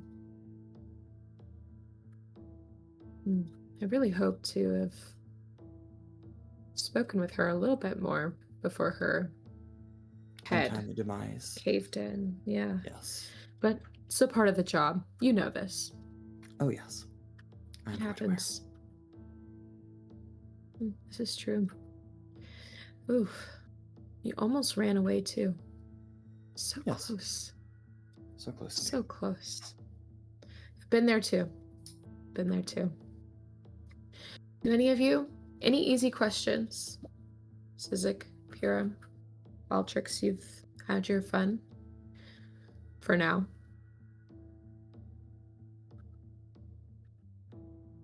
I was just here to help with the interrogation, but it seems as if you kind of had that covered yourself. Just want to share. Are there any, I mean, how many of you are in the city? Currently, I no longer know the answer to that. I've been unconscious for... what about... an hour, maybe? You know what I mean, though. Like, how many were you before you attacked them? Well, there were 6 of us that attacked your group. 18 I'm aware there were in 6 of you. reinforcements. Okay. Any more? Not that I'm aware of. But that doesn't necessarily mean no. sure.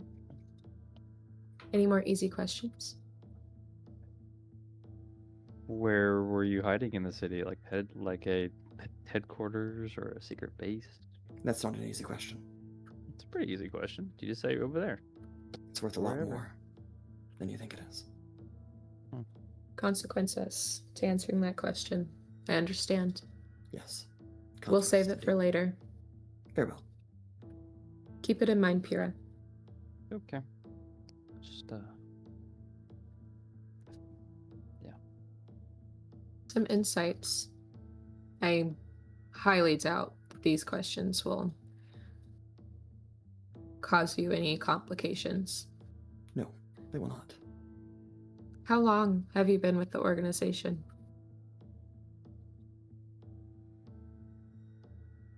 Under whose authority? Let's just say in general. Long enough, you know a little bit of...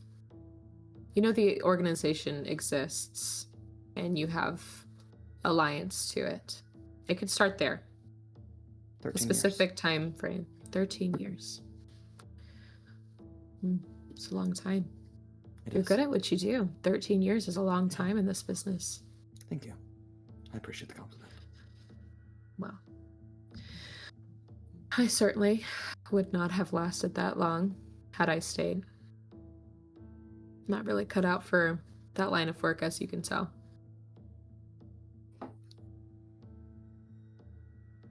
Now, just some more personal questions. No alternative motive here, if you will. In your time in the organization, you said you were there for 13 years. In that time, did you hear anything about my affiliations, Marek's affiliations?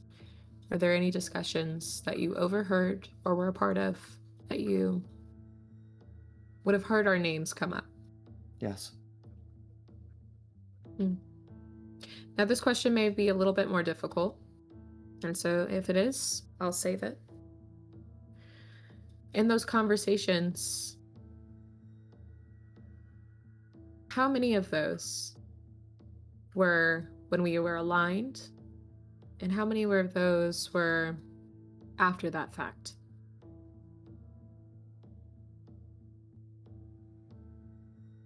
Once before. Twice after. Could you share with me just a brief overview of those conversations? No.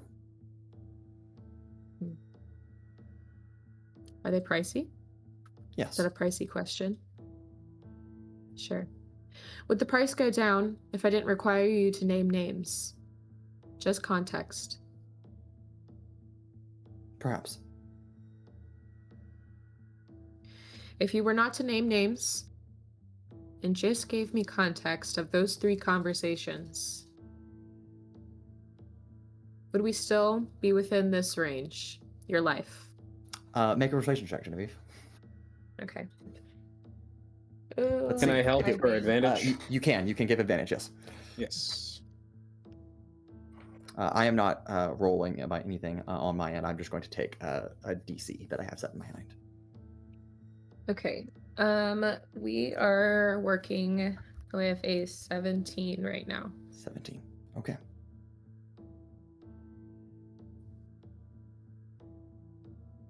I suppose. My life was worth a lot. It is worth a lot. To you The and probably conversation the before. organization you work with. Yes. Yes. The first conversation. Sure. You say that you are not cut out for this work, Mhm. but many people disagree. It's interesting. The second conversation, afterwards, was a report that was made about your demise on your mission. Okay. The third and final conversation was a direct order to, if possible, bring you in alive. But you could just be dead. Sure. And that would still be fulfillment of the terms of that contract. Interesting.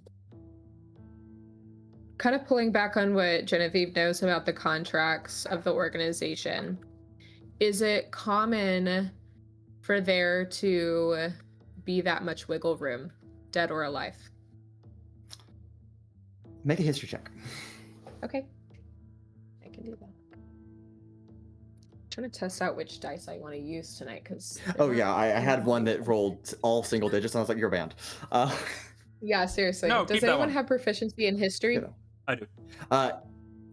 Unfortunately, in this particular context, because they don't this know. is right. No, Yeah, I don't Altrix know if they would be able to help definitely you. helps. Yeah, no. Unfortunately, if Marek That's was okay. here and not watching a flail snail, he Right. could help you. But Right. Okay. Well, how's a 16 do me? a 16. I think, Genevieve, that you were not quite purview to a lot of the contracts that got dealt. You were not in the inner circle that got. Right. From your knowledge, the titanium blade and his lieutenants, his inner circle, if you want to call it that, are the ones that collect contracts from outside sources and then contract you and your division, whatever your team is, specialized individuals to fulfill that contract.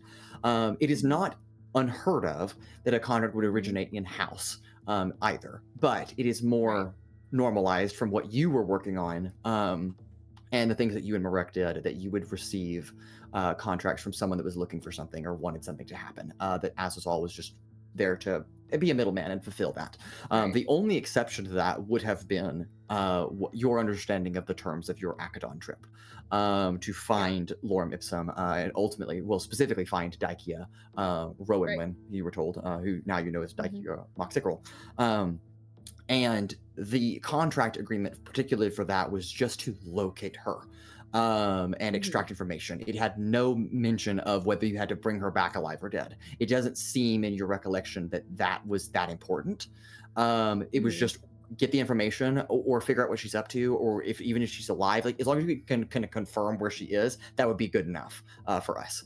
And so it was like almost like it was a very strange contract to you. But from your knowledge with a 16, I don't think you have enough information to rely on based on other contracts that you wouldn't have purview to access to actually adequately answer and just decide if your question is normal or not. Gotcha. Sorry, that was a roundabout answer to get to what I was trying to get to, but you're on the same page. That's real. All right. It's interesting. Very interesting information. From my understanding, it's those orders or the word that's spread. Why would it really matter? We didn't really have that much stake to claim. I mean, we weren't important enough for Quinny to make sure we made it out alive. So to come back for us, why? Dead or alive? Why?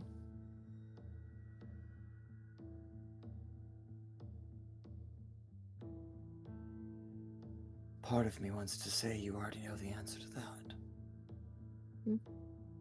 But you're also stupider than you look, so... Oh, certainly. I'm not smart. I'm not really even good at fighting. Probably why I chose to play music. I have an answer to your question. Okay, I'd like to hear it. Sure. It is not necessarily that it is costly, but rather that it might not be quite correct. Because I know what I was ordered to do. And I have my own speculations on why I was ordered to do it.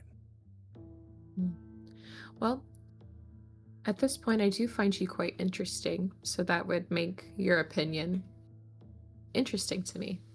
I'd like to hear it. Personally, I don't know why. Sure. According to the contract,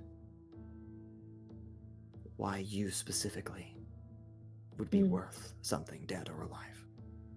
And the orders were very clear to eliminate the rest of them. My own speculation, however, beyond the contract, is that you have something special. I can see it in your eyes, Genevieve.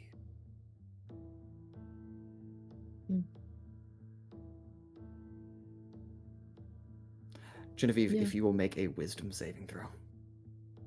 I had a feeling this was coming. As soon as you mentioned those scales earlier. Sorry.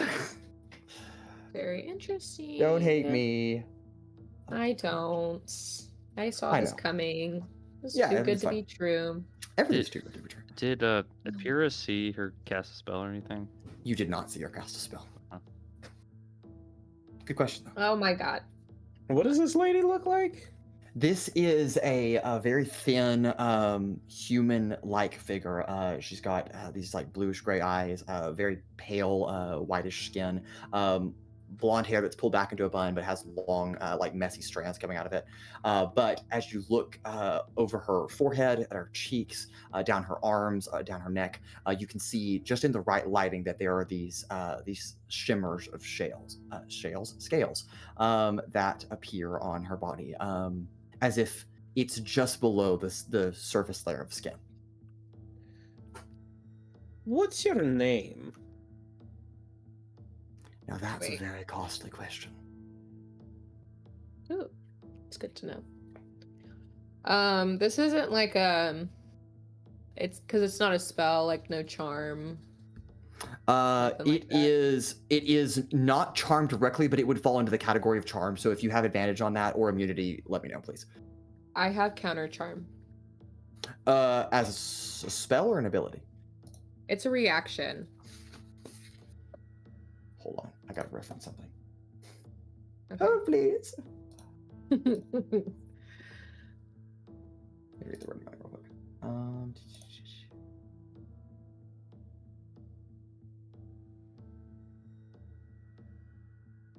As a Okay, reaction, so it says tell if Mason you- to go fuck himself. Not quite. How dare you? Goodness gracious, I'm choking on literally nothing. It's working. Yeah, I'm Good dying, again. guys. Help. Genevieve, so go ahead and make that wisdom saving throw. If you fail, you can re-roll it with advantage. Okay, cool. Hey, Altrix. 12.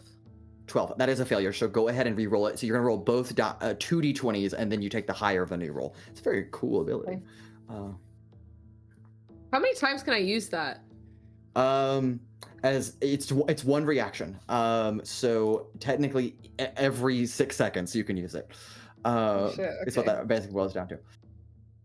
Okay. always How there. about? Yeah, I rolled with an advantage. How about a? You said wisdom. Yes, a wisdom saving throw. 15. Okay. DC was a 14. Oh, thank You God. feel you as she said the word like look into your eyes and provided just a hint of too much emphasis on that word. You lock eyes with her for a second and you see her like pupils almost like retract backwards as if they're like elongating through like a kaleidoscope. As she is trying to innately, something about her, not a spell, but something innately magical about her is trying to do something innately magical to you. But with a 15, you barely resist that effect. Genevieve's gonna immediately, once she kind of saves herself from that, she's gonna break eye contact, and she's gonna shake her head. That's not fair. No, it is fair. You said I would not harm you. I did not try to harm you. And not harm my friends. No. Just reading a little deeper. And Sure. mechanically, Genevieve, you are immune to that effect for the next 24 hours. So she cannot do it again Okay. on you. Because you're saved for the first time. Okay. And I am aware that she can't do that again now. She can do it again, just not on you. Because you're immune to the effect for 24 Okay. hours. Yes. Well, I should say you don't know if she, like, mechanically on her character sheet, if she can cast, or not cast, if she can do that ability again. Okay. But you know that she could probably do it again on someone else if she has the means to do that. If that makes sense. Okay, because I think Genevieve is assuming that it may be because they both have some kind of Sure. shared ability. Sure. Assume however you'd like. Okay. Does Pura notice that Genevieve is being affected by this? No, you do not. This is all internal. This is Genevieve's mind fighting off something that you cannot see. So, questions? Sure. We can continue with the questions. And she'll kind of look back at everyone else. For now, I'll ask the questions. Ask them through me. Let's keep this conversation going between us. I think we have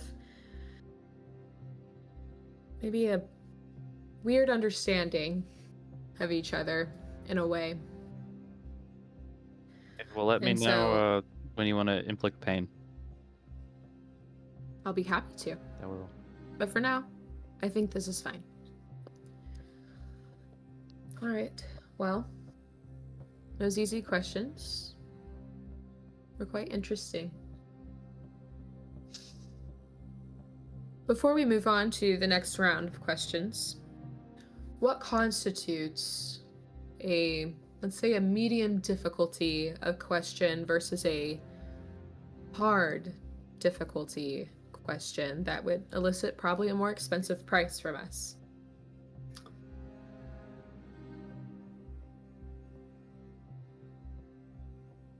Frankly, I don't quite know how to answer that. So if you ask a very hard question, I'll let you know. But if you're ready to Sure. move up a step, I'll set another condition. All right. Hold on before I do that. Okay. Okay, give me a second. Totally fine. Owens, you and Altrix look stumped. Okay.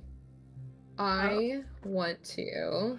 I will say, as all of this Uh-huh. is going on, Altrix is in the back, kind of slightly disassociated from the questioning. He's looking at his math, trying to figure this all out.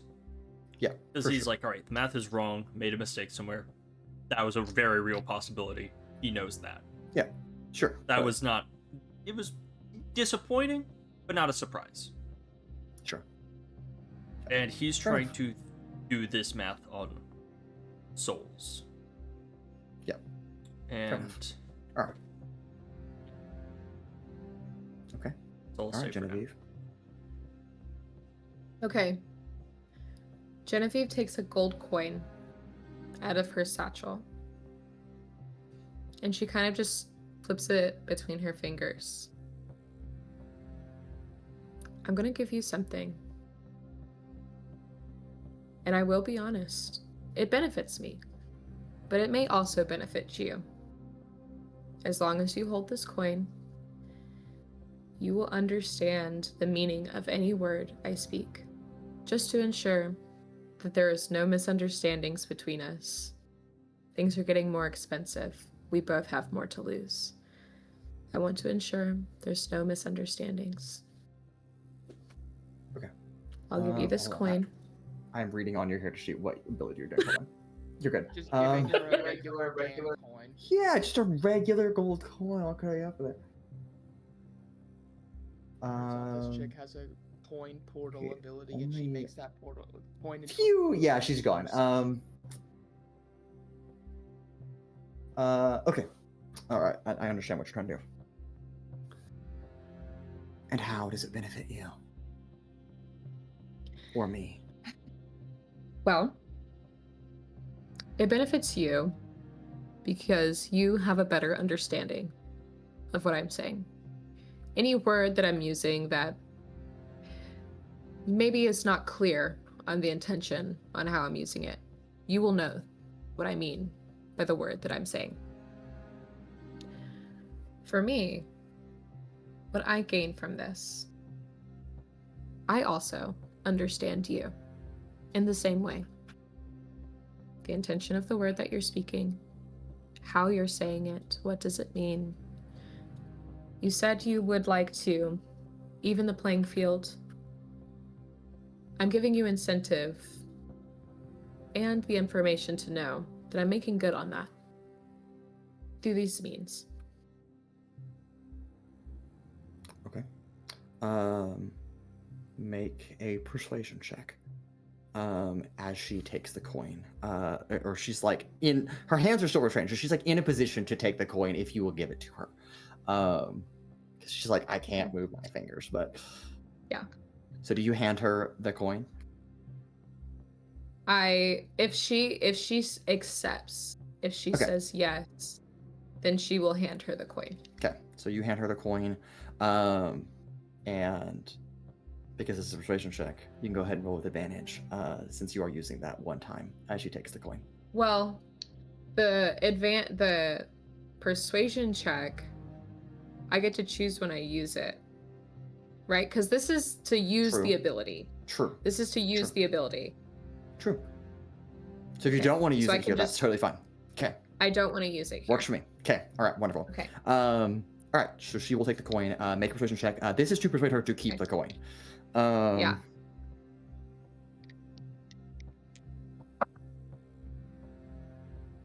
Okay. 24. 24. Okay. It's a hard number to beat. Nope. Okay. She will hold on to the coin. Very well. Okay. Sure. All right. With those assurances in place, it sounds like from our earlier deliberations that you do like those, which is understandable. I have a little bit of time, not a lot of time, a little bit of time in your line of work. We have a general understanding. What is your price? I'll give you two options. Oh, I like that. Either assurances that I am walking out of here when our conversation is complete and this interrogation particularly is over. Or, if you wish to keep me prisoner in whatever demi-plane we are currently in, then just take my restraints off. I wish to explore the space, but I'll stay here since I cannot leave. I'm not quite sure. Altrix would like that second one. I'm open to letting you leave. I believe can't. he said whatever you wanted. Of course. That's why I'm still talking. Now, where I may want to compromise with you a little bit, I can't promise you'll be able to walk out of here. We'll let you go. With no legs? Walking. That might be out of my control. And she looks at Pura. He's a little bloodthirsty. I mean, at this point, I'm feeling quite friendly with you. And as long as I'm happy, like you said, I'm the one asking the questions. I've got the reins at the moment. I'm open to this. Well, as a bad interrogator, since you have revealed that you intend to find a technicality in my wording, let me amend it before we make a deal. Sure. Go ahead. I will walk out of here with my legs and arms and all parts of me except the pinky that is now missing, attached to my body. Right. Or, again, just let me out in this space. It's not that big. You know, before we strike a deal,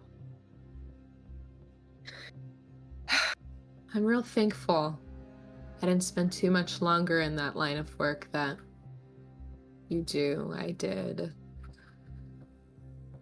Because, God, it must have been so horrible to forget what mercy and kindness looks like. A very unfortunate situation. You nearly killed me. I have...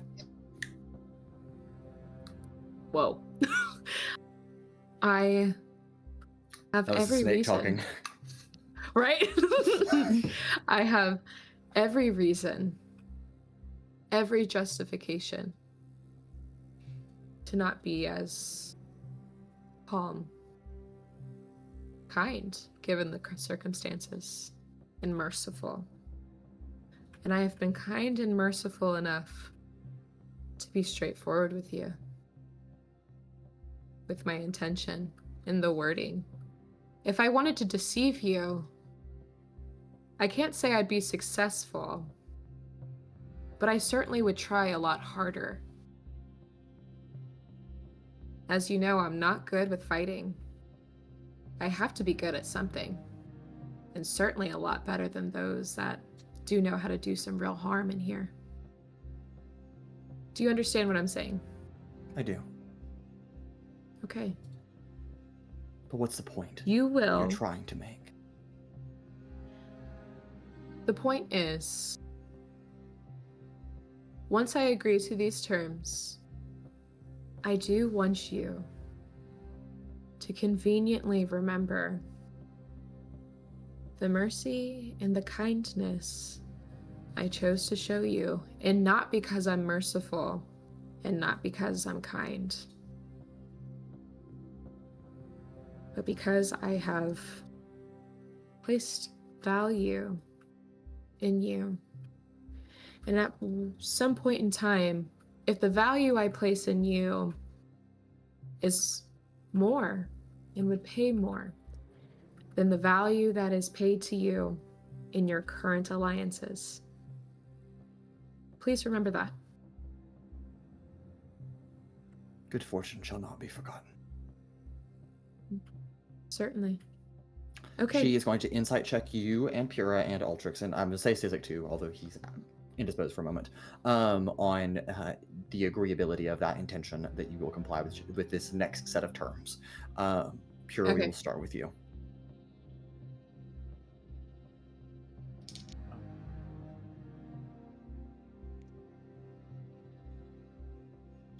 You said you'll start with me. Yes. Do you intend to uphold I should not say new, but I should say the additional set of terms that are being set here? With her walking out, yeah, I'm okay with that. If that's Okay. Okay. And that also includes you guys setting her free, basically, after your interrogation time. But I guess I'm a little deceptive there because I intended for her to walk out, but maybe not on her own power. Okay. Make a deception check. I have been hexed. That's pretty good, Oh, actually. look, those are the same number. Great. Yeah, okay. 18. 18. Rollies. Flash of genius. Okay, all right, Pure, that is a success. Okay, so you get by under the guise of saying you agree, even though you might intend to not fully agree to the terms on at least part of it. Genevieve, do you intend to fully agree to such terms? I'm being honest. Okay, wonderful. Altrix, I know you are dissociating, so the best of your ability. So just to confirm, the concession was that they'd be able to walk out of here with all their remaining digits, limbs, and whatnot attached. Yes. And that freedom will occur after this interrogation session is over. Yes. Okay, full honesty? Yeah. Altrix has full intentions to allow that to happen. Okay, wonderful. Sizik, do you intend to uphold the additional terms? Yeah. Okay, wonderful. She believes Pura intends to uphold them, and everyone else agrees to uphold them. So we'll leave it at that then. Very well. Your next questions. Sure. I'll start with a fun one. Get us warmed up into this next round of questions. Like you said, we're not really great interrogators, but, you know, learning can be fun. At least it's That, enjoyable. Sure, certainly more enjoyable for you. I'm sure you've been through plenty of these. And I'm sure you feel like you have somewhat of an upper hand. Do I you? have a hand.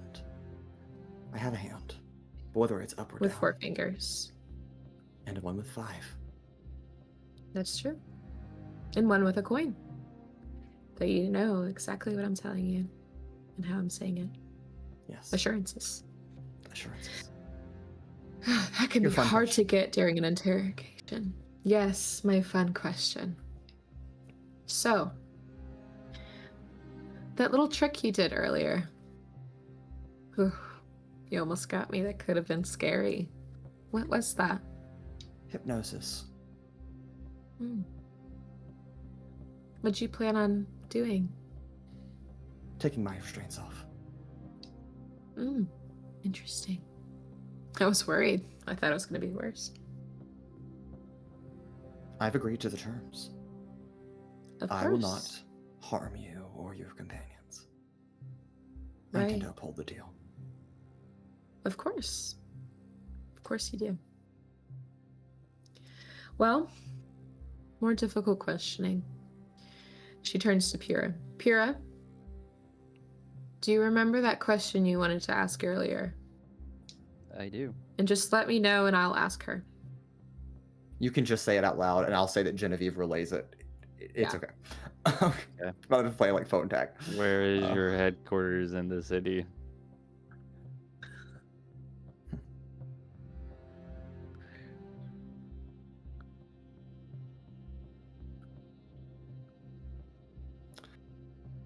I'm inclined to answer your question. Truly, I am. However, there's something that you must understand first. Okay. Should you set me free, as you've agreed to do, and intend to do that, I have to report what happened. Not that I was interrogated, not the information that I gave up, but I have to report how the mission went, who died, that it was unsuccessful. I have a limited window of time that is permitted. I have to go to that headquarters to do that. Do you understand the complication that I am leading towards? I do. I understand. So, to answer that particular question, we'll need a special term of agreement, which is that I will go there by myself, not with any of you, to fulfill my obligations to my superior, informing them of what has transpired. You could even set part of the story if you'd like. If you agree to But that, a follow-up question. then I'll tell you where I'm going. Sure. A bit of a follow-up question. Who do you report to? That's a separate question, not a follow-up. It is. It does matter. Yes, and I can excuse the question that was left unanswered and answer this other question. We can come back to the Hold on. former. Hold on. If we are to pause on the other question so we can get the much needed context, do you fully intend on going back to the terms you were going to lay out and the information you were going to share? Yes.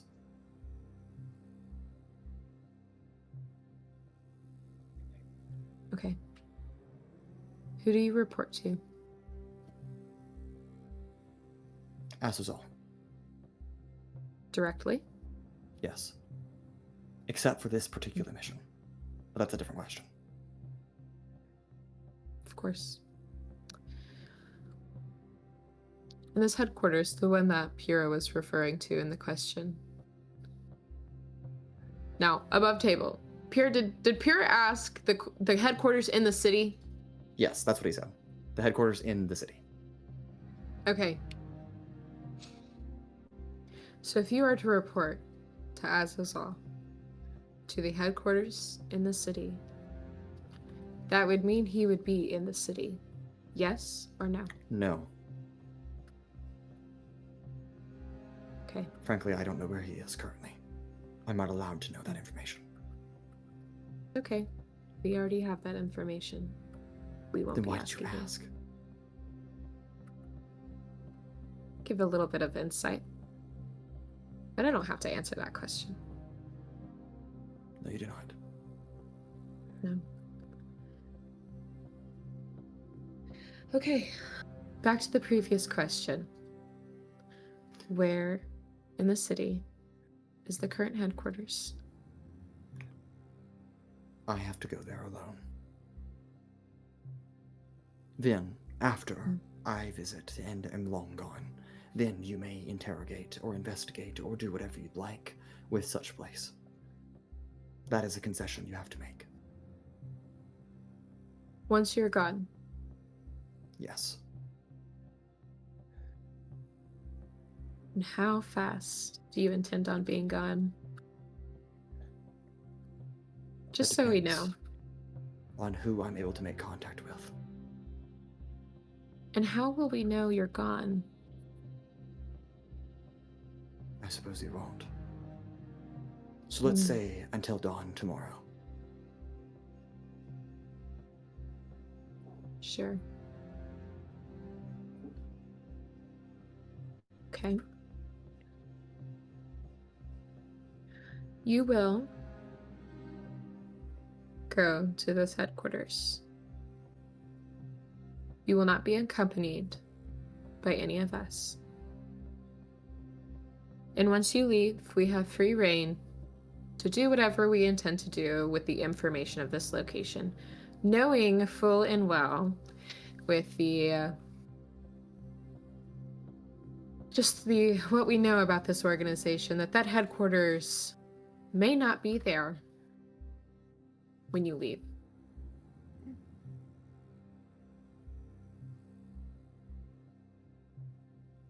I agree to Sounds this. fair to me. Okay. Where is Okay. it? All right, all of you. Again, I will ask each of you individually if you intend to uphold that additional concession. Sizik. What's the new one? That she is allowed to leave, or after she's allowed to leave, she has to go to this area to report in to her superior, which you have learned is Azazul, directly. And after she is gone, you are allowed to go and do whatever you'd like at that area. Oh, yeah, that's fine. Pura. Yeah. I Okay. have full intention to make her into a test subject. That is not what I asked. Yeah, I mean she's not going to be free though either way. The Pura, Okay, so no. so you are so Fair you're enough, not yeah. agreeing. Okay, I'm all right. not So agreeing, no. okay, then give me a deception check, please. Genevieve, what about you? She's being honest. Okay, Altrix. No. Okay, well, make a deception check. To roll a different number. Pure, what'd you get? That's a 4. She is aware you were lying. All right. Well, Okay, good. I'm not gonna be the stick in the mud. Nope. I'm close. 10. 10. She also is aware that you were lying. She looks across the small chamber to the two of you, beyond Genevieve and Sizik, who are closer up to her. Your companions do not agree with your agreement with me. And unfortunately, that is not permitted. Of course. So, Well, I will not answer their question. And sure. if you will continue to lie to me, I will answer far less questions. When have I lied to you? I didn't say you did, but your companions have. Right. Of course. Of course they did. They're So- not as merciful or as kind as I am. No, they are not. So, I will not answer that question. We may move on to the next one. Of course. We can move on. You still And I don't mean- refuse to tell us who you are. That is an incredibly costly question. Yeah, but Sizik. we're already giving you your freedom and promising that we will not kill you. Correct. But I also want to make sure that you cannot track me down. And with someone's name, you can do that. You're already capable of tracking us down. I say that that is simply just fair. Furthermore, we are already more than capable of doing that already. Yes, without your name. The two of you can make a group persuasion check, or one of you, that if you have advantage in persuasion, just give it to the other person. I mean, we are telling the truth. Yep. You are, which is why it is a persuasion check, not a deception check. Okay, I got it. You were simply trying to persuade her to be inclined That's to like- understand of what you're saying and be like, well, you know what, they're right. I might as well just tell them. I would say I could give you advantage, Altrix, but I think that my Well, Now before I can y'all give advantage. before you say anything, any numbers get said, I'm going to let you guys know that this is a very high DC. You should be aware of that. So if you have something you want to throw on this, a name is very costly. So I should have Yeah. said earlier. I mean, you if know, we don't get their name, we're get calling information without them names. shit penis from here on out. Yeah, Shit yes. You're- Yeah. Yeah, It's genius. just the DC is. It's not like she has to roll as well. No, this is a DC that I have set in my mind of what she would concede to, Gotcha. and be like, you know what, that's high enough that she would be like, you know what, they're right, I'll just do it. Okay. Well, I would give you advantage because I have expertise. Okay. Okay, I'll take advantage. And I will also stop concentrating on the hex, and instead I will cast Okay. Fateful Skill upon myself to give myself expertise as well. Okay, got it. Altrix Okay, doesn't do so- any of that. Ah. That's gonna be plus. Okay. You're gonna have to With do a it- lot of carrying here. not Oh yeah. not, Okay. not Pura level carrying, but Don't worry. I think that this will do it, but if not, Okay. Is it a um, Sizik roll or a group roll? Ulrich sounds like he failed, so I'll take just a Sizik roll here. I'll let 32? you. I rolled a 14. Okay, that's fine. Even the average of those two. No, the average wouldn't work. But the 32 I'll take.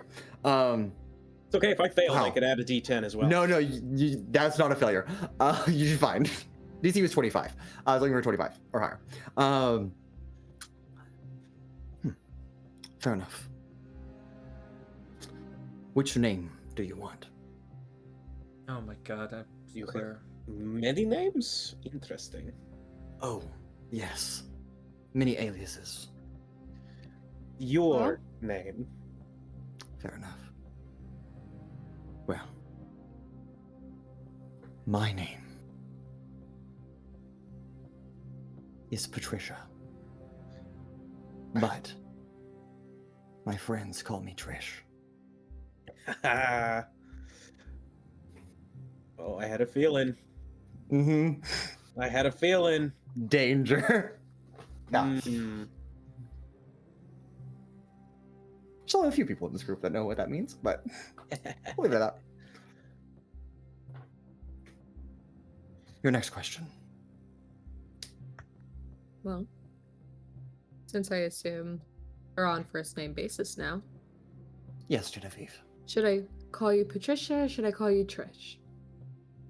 That's your decision to make. I don't care. She did say that her friends. I don't believe that she would consider us friends. I don't have friends. But you said Then that who your the friends fuck call calls you Trish?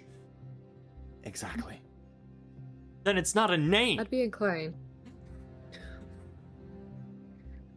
She's just fucking with you. I think any of you could tell that she is intentionally trying to Be annoying. agitate you. Yes, agitate you. She's rage baiting. Now, why she's trying to agitate you, you're not quite sure. But I think it is obvious enough to anybody, any average onlooker, to be like, obviously she is trying to piss you off. But All right. Trish, have we seen you somewhere before? Whether in your current form, in a disguised form, any form, have we seen you before?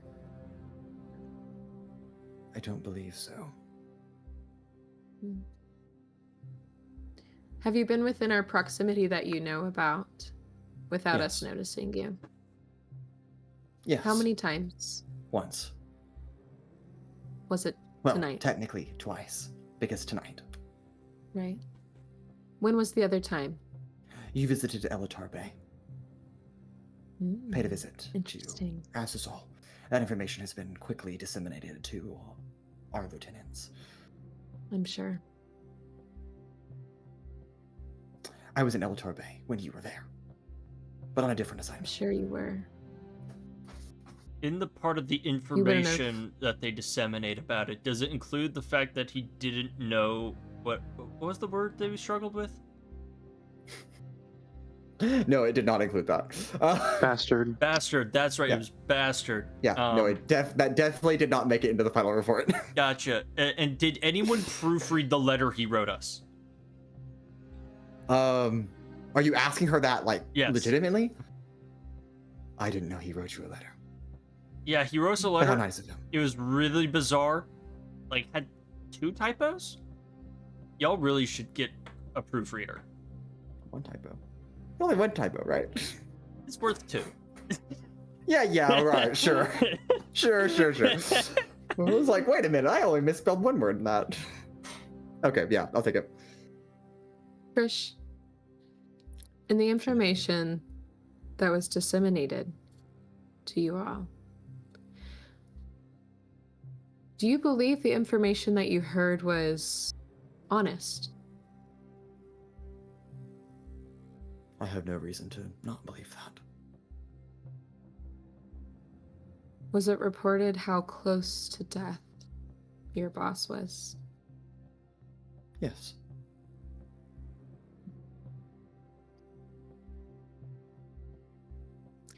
I might have overestimated his ego. That would have been information I wouldn't have thought he would have been honest about.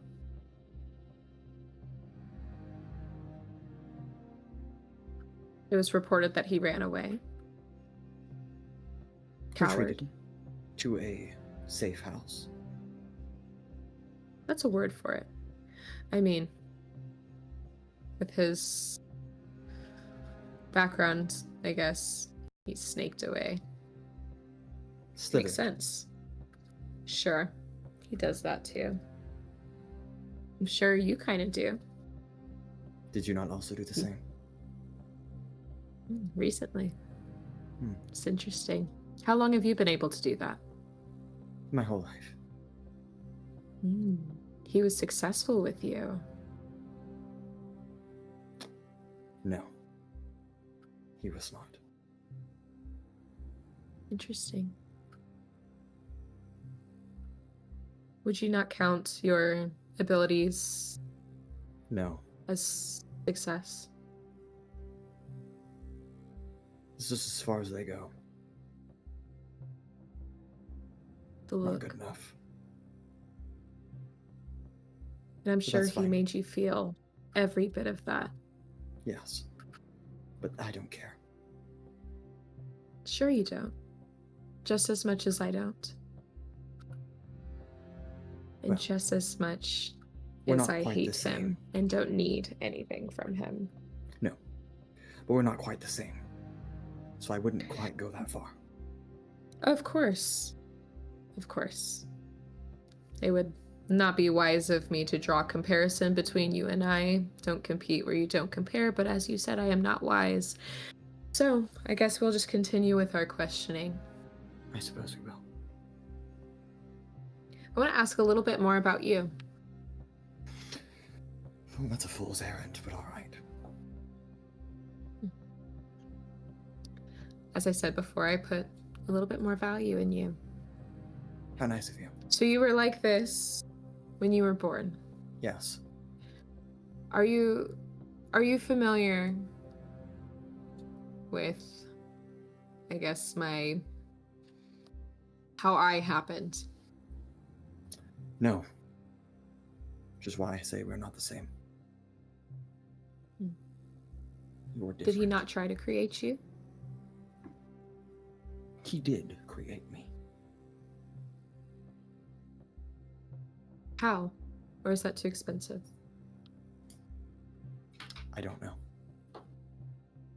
But I know it's not the same way that creation normally happens.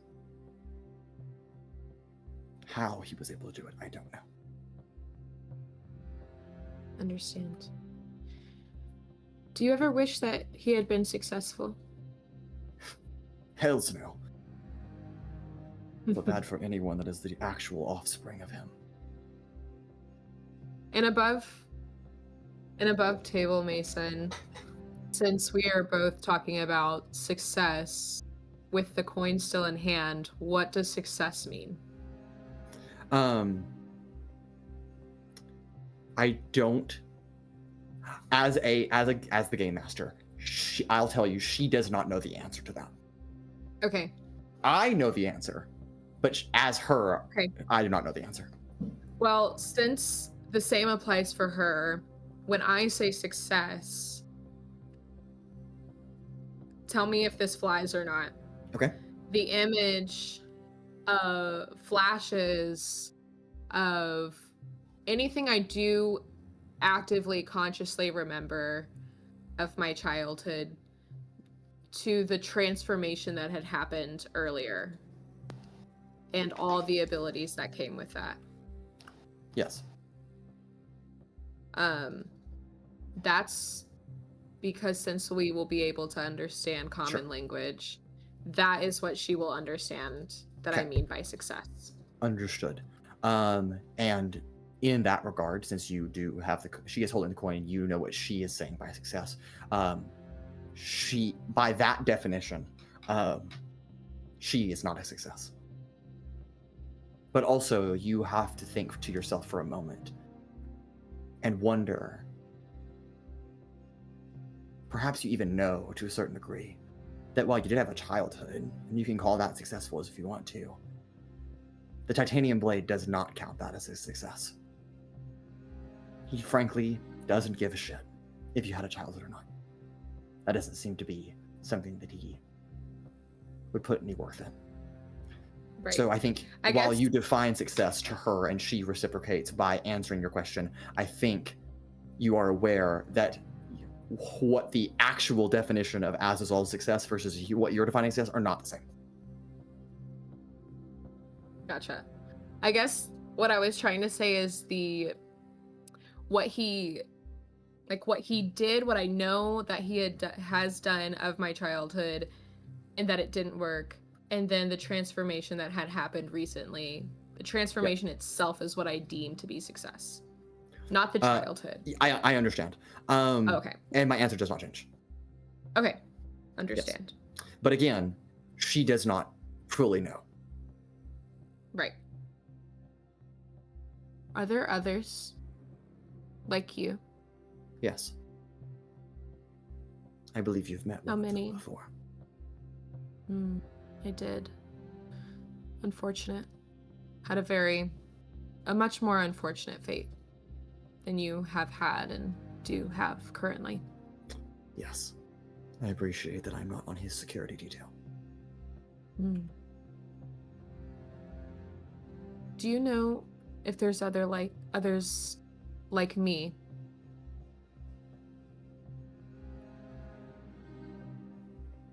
What do you mean by like you? That have the capabilities to transform in the way that I do? No. Not to my knowledge. Which is interesting. It is interesting. And I wonder if he knows that you're capable of doing that. But I also wonder the same.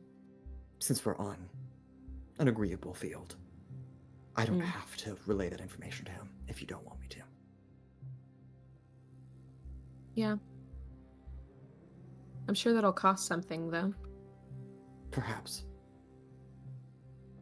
We'll see. Sure. So, There's other things I would rather you not relay. oh, I'm sure there is. All right. We'll talk about omissions with concessions when we're finished. Sure. Or almost. Is there any other medium difficulty questions anyone would like to ask? I'm good.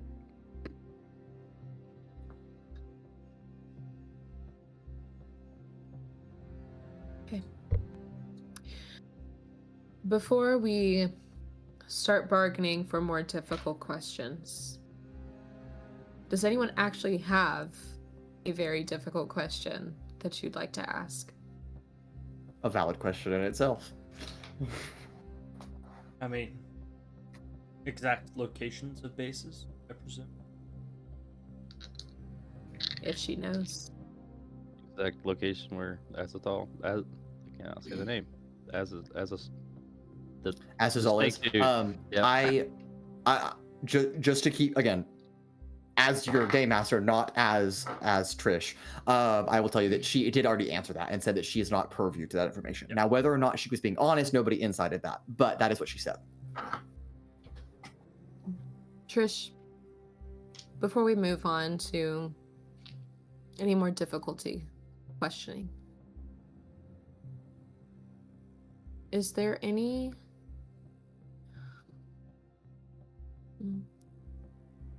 weaknesses? And what I mean by weaknesses, anything maybe you or I would perceive as weakness, fondness to people, things, relationships, whatever it will be, physical weaknesses, mental weaknesses, any of that.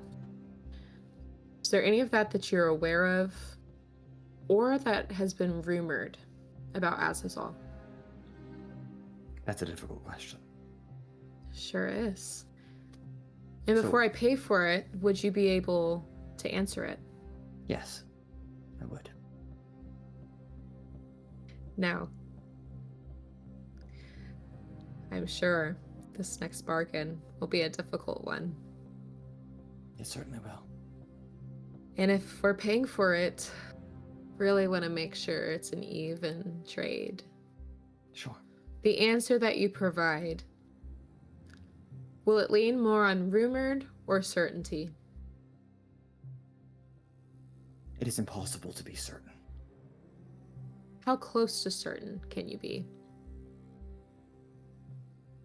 85%. Would Based you on be willing speculation. to? Sure. And where would you have heard or witnessed this information that you may be sharing? His mannerisms.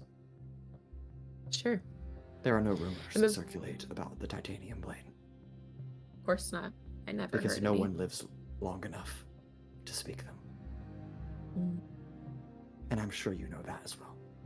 I do. And before I ask that, I highly doubt that this would be. I think I know the answer, and I'm sure it is a no. Has he ever spoken of a Vanessa Songweaver? I don't know. I have not heard that myself. Is the name familiar at all? No. Good.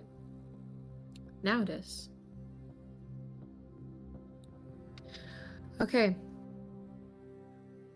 For the next question, or the next few, for the difficult questions, what payment do you request?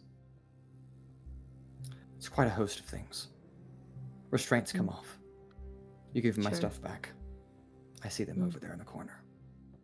Mm. All of them.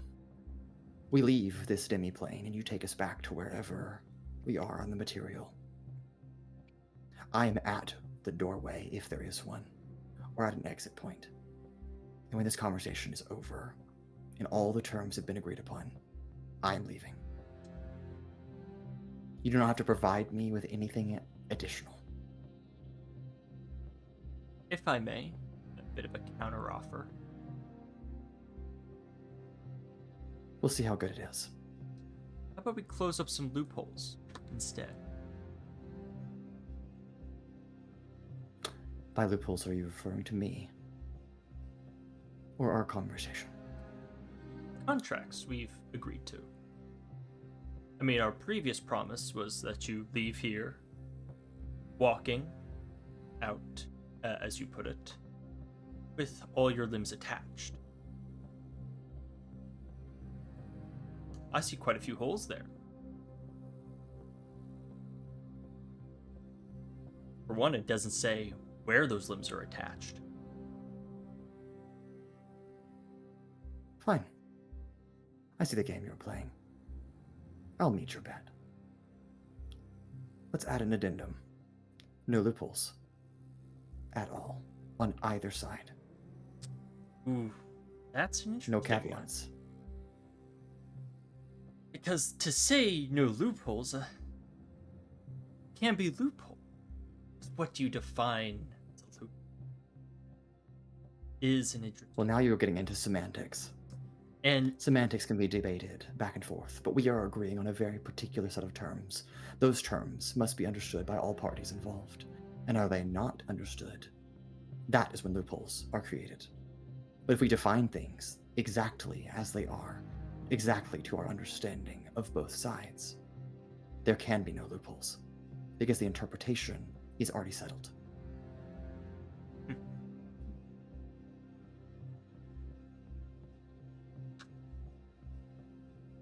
So is the new deal that Everything I there's... said, plus no loopholes on either side. Mm.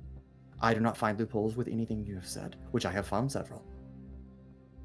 And you do not find any loopholes with anything I have agreed to or set forth. Which, as has been pointed out, there are at least one.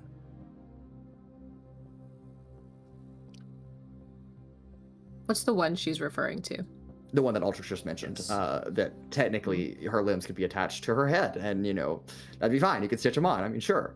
But Yeah. is that the intent of that? No. And so she's saying is, okay, leave the caveats out of it. Stop looking for ways to circumvent what each other are agreeing to. And honestly, quite frankly, make it a simpler deal by just saying, this is what it's intended to be. Everyone's going to take it as what it's intended to be, and we're going to leave it at that. In addition to, give her stuff back, take her restraints off, take her out of the siphon or the demi plane as she's referring to, and set her at the doorway. I may. You may do. Altrix is going to cast Enhance ability on himself. Okay, got it. Losing Hex on them. His concentration. She no longer has Hex at all, yes. Altrix wants to insight them. Okay. For one thing in particular. Okay. They have mentioned several times this demi plane. Altrix wants to know how she knows where she is. Sure. That is fair. Okay. Go ahead and give... that may not be an insight check. That I'll let you... If you want to persuade me into being an insight check, I'll let you do that. I think that might be more of either an investigation or maybe even an arcana. Also, because she's still holding the coin, wouldn't I understand what she's saying by demi-plane? Wouldn't That's that give true. a little bit of Well, insight? I think they're that is aware of... fair.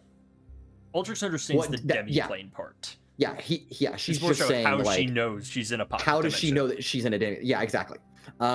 Sure. Okay. Yes, and so yes, do... Genevieve, you know what the demi-plane means. She doesn't know it's the siphon. She's just saying the demi-plane. But yes, Altrix, your question is fair. So if you'd like to proceed, I'll do an investigation. Okay, wonderful. Its ability. That was cocked. Well, not taking the nat 1. Sure. It's gonna be a mod 20. Mod 20. Altrix, this requires you to look deeply into her eyes and look past that like menacing glare that she's giving you, that she's trying to read everything that you're saying and process beyond your words. And I think you come to a conclusion that she understands you're in a demi-plane just like you understand you're in a demi-plane. There are certain things about the tapestry that exist in the world of Alethea. When you are standing on the material realm, the material plane, the prime plane, whatever you want to refer to it as, that the tapestry exists in its fullest capacity. That there are no limitations or weird caveats of like, how does the tapestry dip into a demi-plane and still fill that space? Like, you can still cast magic in the siphon or any other demi-plane, but how does that work? Physics somewhere has to alter and get to that point.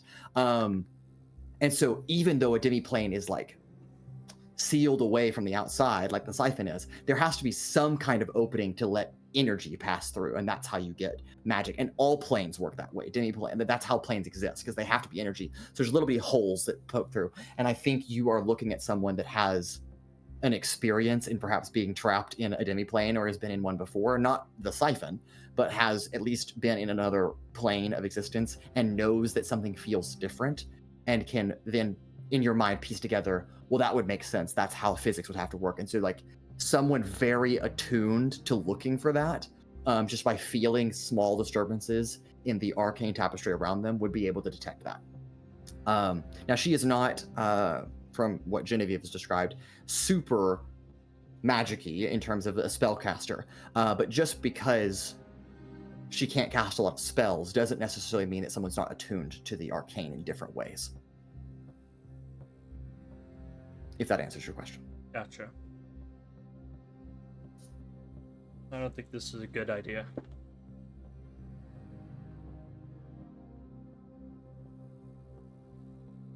What's that, the terms? I feel like on these terms we're giving up too much. And I'm not? I don't think you are. How nice of you to think that. And also incredibly naive. Here's the thing. I think it's fair to say we are already on back foot, so to speak. A few steps behind. Perhaps. Or But I am offering you information to put you on the same page, to the best of my ability. And what of the information you gain? We have very I don't need your information. few advantages. I don't want it, frankly. Because here's the honest truth. I don't care if you live or die. It doesn't need to be by my hand.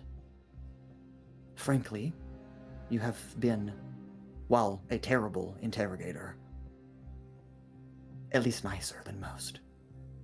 And as your companion has so nicely reminded me continuously, I will not forget a good deed. I am not loyal to Azazal. He is not my master or creator. He is my paycheck. Paychecks can be found elsewhere.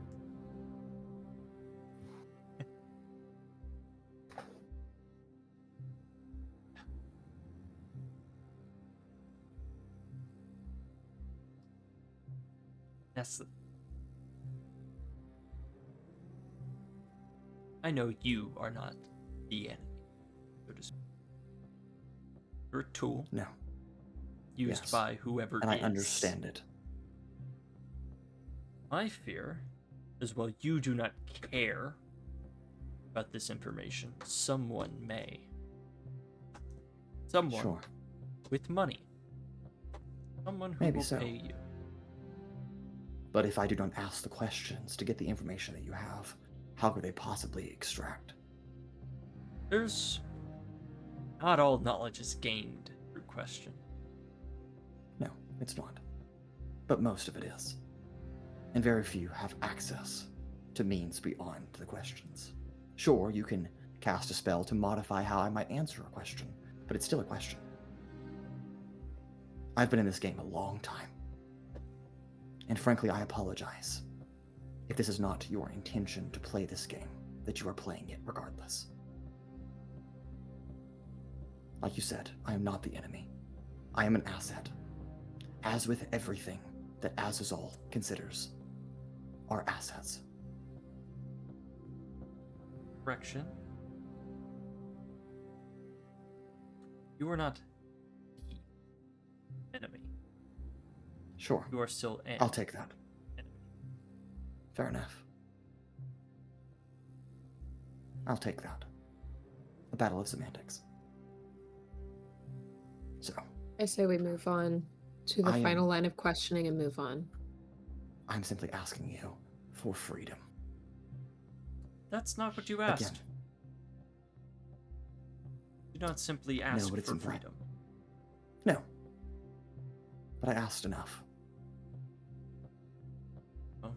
I'm not asking for freedom from you, per se. But I am asking for freedom. I do want the letting you go part. I understand we've already dabbled on that road. The giving you all your equipment back is not so favorable, so to speak, but suppose could be agreed upon.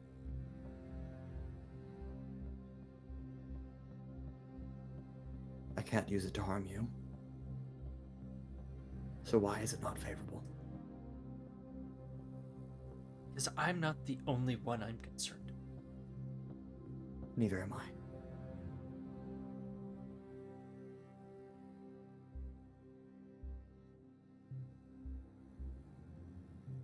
I am doing things your way. My way. This is the nice game. No, yours, collectively. I'm playing nice. Kindness for kindness. I apologize, Genevieve, that I nearly killed you. Genuinely. I don't particularly like to kill people. Sometimes that's the job. And if you can look me in the eyes and tell me that you've never killed someone as part of the job, then I'll have a different look about you. But every person I've looked at in here, and many beyond whatever space this is, kill people for money, or for gain, or personal benefit, even if it's good versus evil or whatever you want to speculate. You've all committed heinous acts for something we can find justifiable. I don't want to be evil, but I have to survive, just like you do. So instead of threatening to kill you, I am answering your questions and asking for a little bit in return. Enough that gets Mason? me away from you. Yes. Can I get insight Yeah, go ahead. to see if she's being completely honest? Absolutely. Go ahead. Would my coin get me anything? It would not, because I believe your coin is Okay. limited specifically to persuasion Right. checks. Cool. A dirty 20. 30-20. Genevieve, I think as she's holding the coin, as you can understand the words she's saying as she means them, I think you realize as you were looking at this assassin, this skilled operative of Azazul, that while you are not looking at a mirror image of yourself, you are listening to someone that sounds exactly like you some just few months ago. That came to the same realization that I don't do this because I want to kill people, but I have a mouth to feed, I have to eat, I have to live, I have my own means to pay for. And I think in looking at that insight, not only do you realize that she's being not just honest, but almost earnest with you, you are also aware that she's right. Genevieve's going to release her constraints without consulting anyone else in the siphon. And before the hostage can get up, she puts her hands over her hands and she leans in and looks at her as deeply as she can in her eyes. Get out as soon as you possibly can, and don't look back.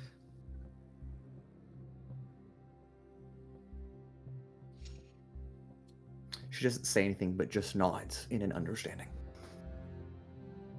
Okay. As you can see, and she just kind of starts to lean back. We've agreed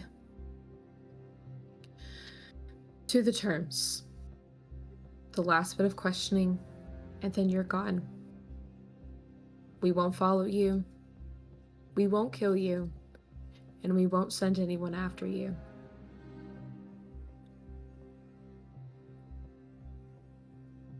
However, Do you see that? just want it to be known, should we cross paths again. We won't. Semantic. Good. Fair enough. Cross paths again. Deem you right. To ourselves or anyone. There will not be mercy then. Agreed. I also have one more thing too. One more stipulation on my end, Do you mind holding out your hand? Why? I'm not gonna cut it off or anything.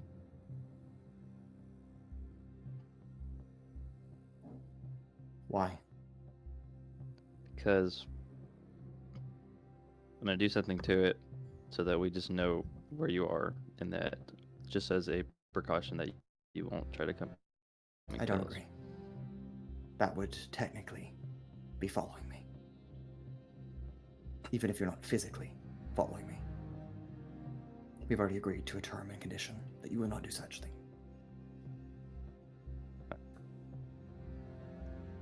Did we agree to that one?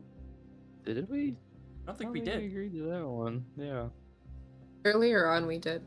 In the second stage. I don't think it was part of the second one. That was them walking out of there. Yeah.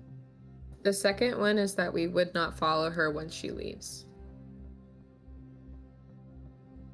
And then because that you renegotiated the third terms, there's no loopholes. So no, there's correction. I did not because there's no renegotiate that one. loophole. I announced there's a loophole, and you decided that we're going Again, with that. this is a group interrogation. At any Yep. point in time, you guys can butt in and say, wait, I don't agree to that, and change that. That's what I you're doing know. right now. So, I mean, totally fair. Genevieve's gonna turn around and look at her friends. If she imposes any harm on any of us or anyone you care about, it's on me. I owe you. I deserve your wrath. Let's get on with it.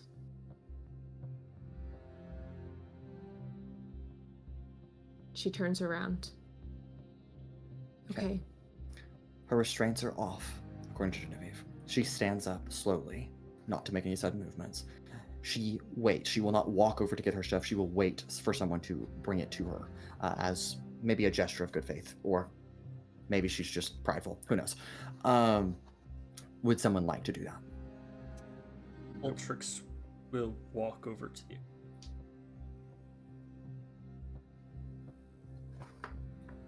And hesitate for a moment. At Genevieve.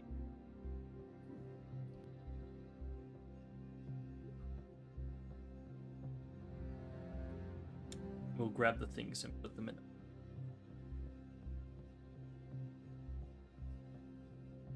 We'll walk over. Not give it to her hand, but set it on the floor. Okay. It says, this stays closed while you're here. Sure.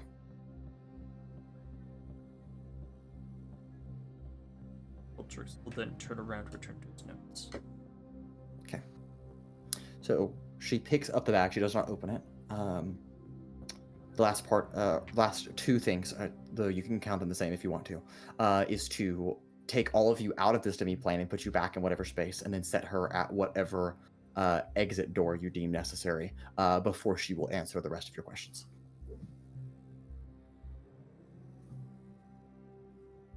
I can't hear you, Michelle. I'm sorry.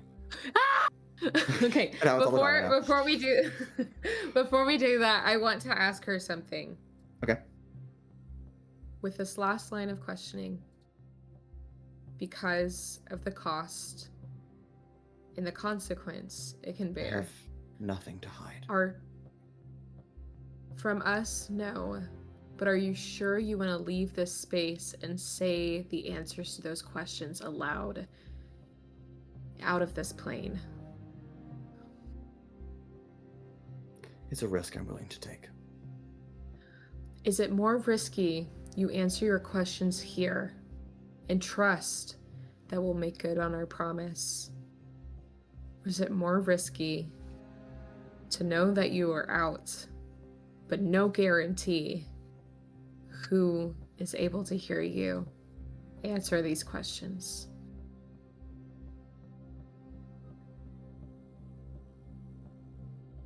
According to our report, if we are at your estate in the city of Provenary,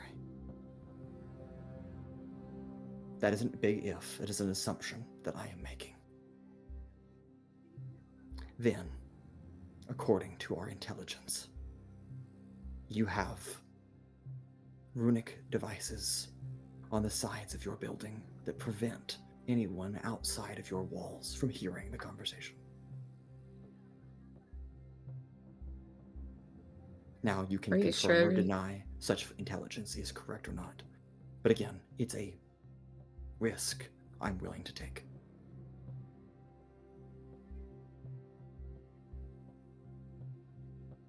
You It's are not taking one a I risk. would be. No, but we're not the same person. No, we're not. My But you condition feel so stands. familiar. Well, in the words of your friend, in the nicest way possible, I hope to never see you again. And our paths Of course. shall not cross. To never see you again would hopefully mean that you never have to come back to this line of work. Whenever you're ready, get out of here. And we'll proceed with questioning. Jared, do you have something? I see you Yeah, like thinking. I do. You're like, You have something. Okay, go ahead. Before we leave,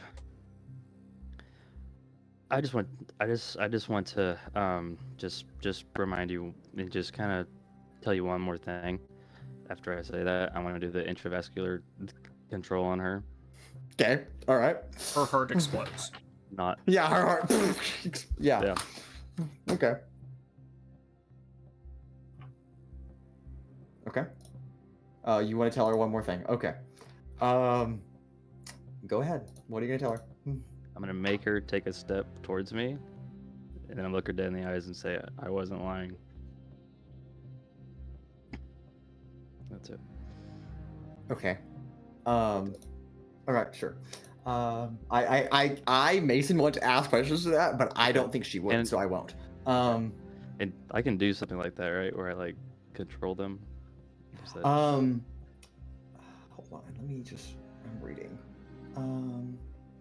I can't wait for this to not do that at all. It says I have like the control.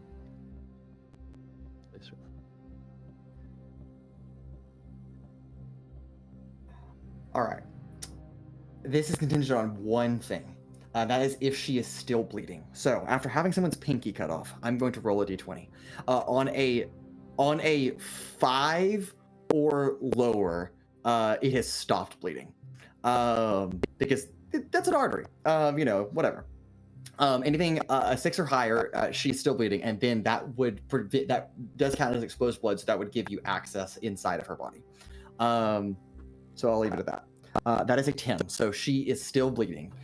So you can exert control over her to a certain degree, taking a bonus action to basically.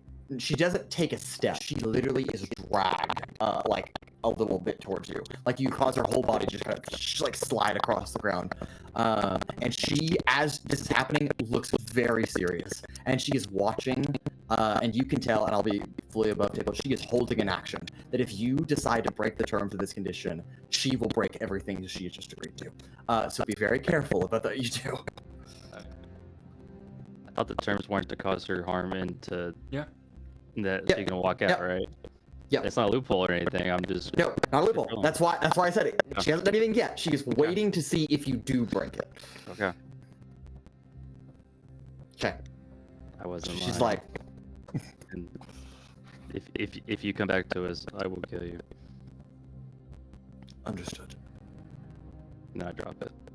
Okay. She like kind of catches herself standing up again. Cool.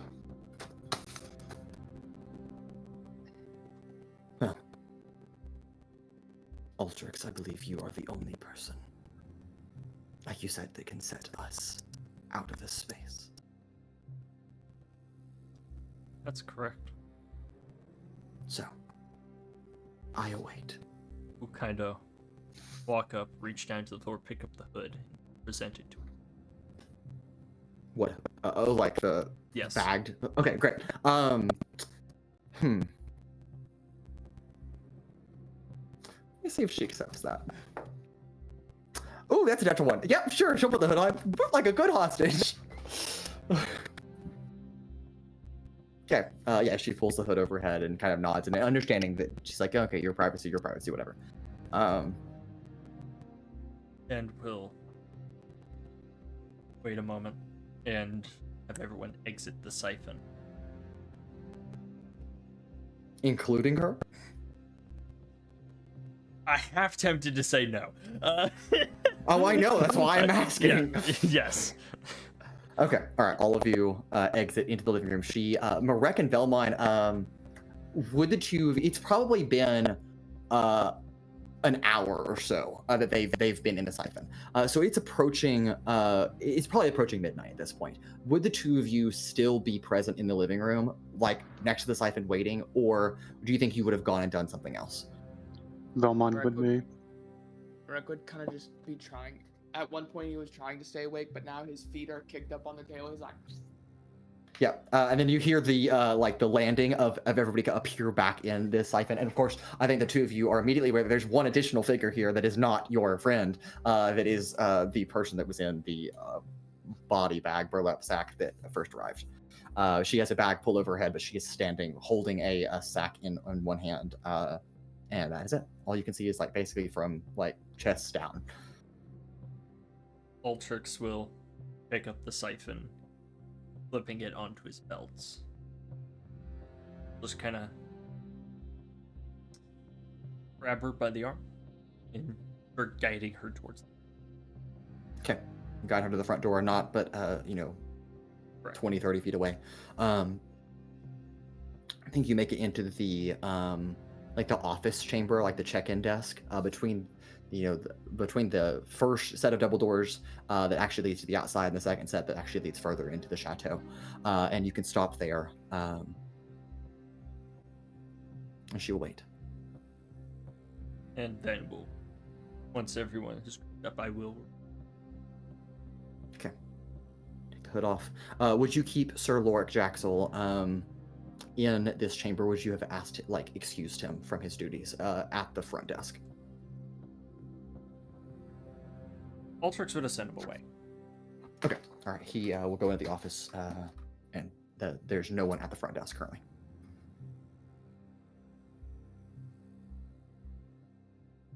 Okay. So, your questions. Right. The question I asked earlier that was too expensive to ask you at the time. The weaknesses that are Yes. referred to. Please share. I'm sure you've heard or witnessed that he is a very prideful man. He considers no one to be friend or family. You are either an asset or trash. In and of itself, that is a weakness. His pride is a weakness. But more specifically, he is self-absorbed. And if you impede whatever he defines as success, that wounds him. He may not show it immediately, but my understanding is that every person that's ever lobbed an insult at him has bothered him to such a degree that he would take a rash action to behead them. No sane person, even evil, would do that. So, that is a weakness that can be exploited. Simply by showing him that he is not capable of doing everything he sets out to do. Like writing letters. Good thing none of us are sane. I'm sorry. Yeah, oh my god. She doesn't laugh, but I laughed. Yeah, Altrix must be number 2 on his shit list. Yeah, y'all are up there. He's like, God damn it, damn little motherfucker. Okay. And I think Marek and Vellmon, the two of you are welcome to be in this this area too. She looks at the two of you with a familiarity, like she already like she's looked at a report that has your name in it, that has your photograph. She knows who you are. So it's like you may not know who she is directly, even though your companions do, but she does seem to at least acknowledge the two of you. So it's like if you wanted to add into the questions, I think that's fine mechanically. I'm not going to allow you to make any stipulations though. What about Shoni?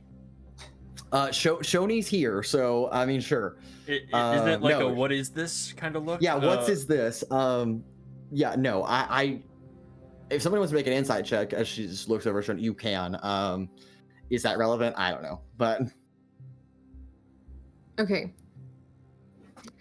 So is Marek and Vellmon walking in currently or have they walked in with us to where we are? Yeah. Y'all spawned in where we were. yeah, it's true. Well, we kind of walked to the front. Yeah, Marek didn't leave the table. Okay, he's just snoozing. Yeah. Okay. Bruh. I'm trying to give you an Fucks up. opportunity to participate. Fucks up my entire plan, but that's fine. Okay. Kick him. Bring him in So here. So do y'all just have a new friend? Genevieve kind of looks over to where He's awake now. Okay, Genevieve looks over to where she last saw Marek, who was slumbering and now is awake and has not followed them in. I've been calling her Trish, right? Damn. Threw me off. That her name's Trish. Trish. Zareth, who also worked under Azazal. What do you know about him and how he was recruited in his role under Azazal? I don't know how he was recruited, but along with Visera, he was assigned to Azazal's personal detail. Why? I don't know. I never met him. Not formally. I have physically been in the same room as him, but I know nothing about him. Was there any talk of Zareth, Marek, any of that family that you have heard? What was rumored?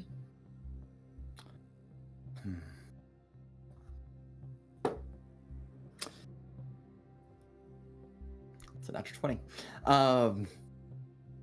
Which is good for you guys, by the way, in this particular context. Actually, I do remember a conversation. Visera was speaking to Azazal one evening. I overheard it. Zareth was mentioned. Visera had apparently uncovered, I suppose, that he was diverting funds to someone referred to as G.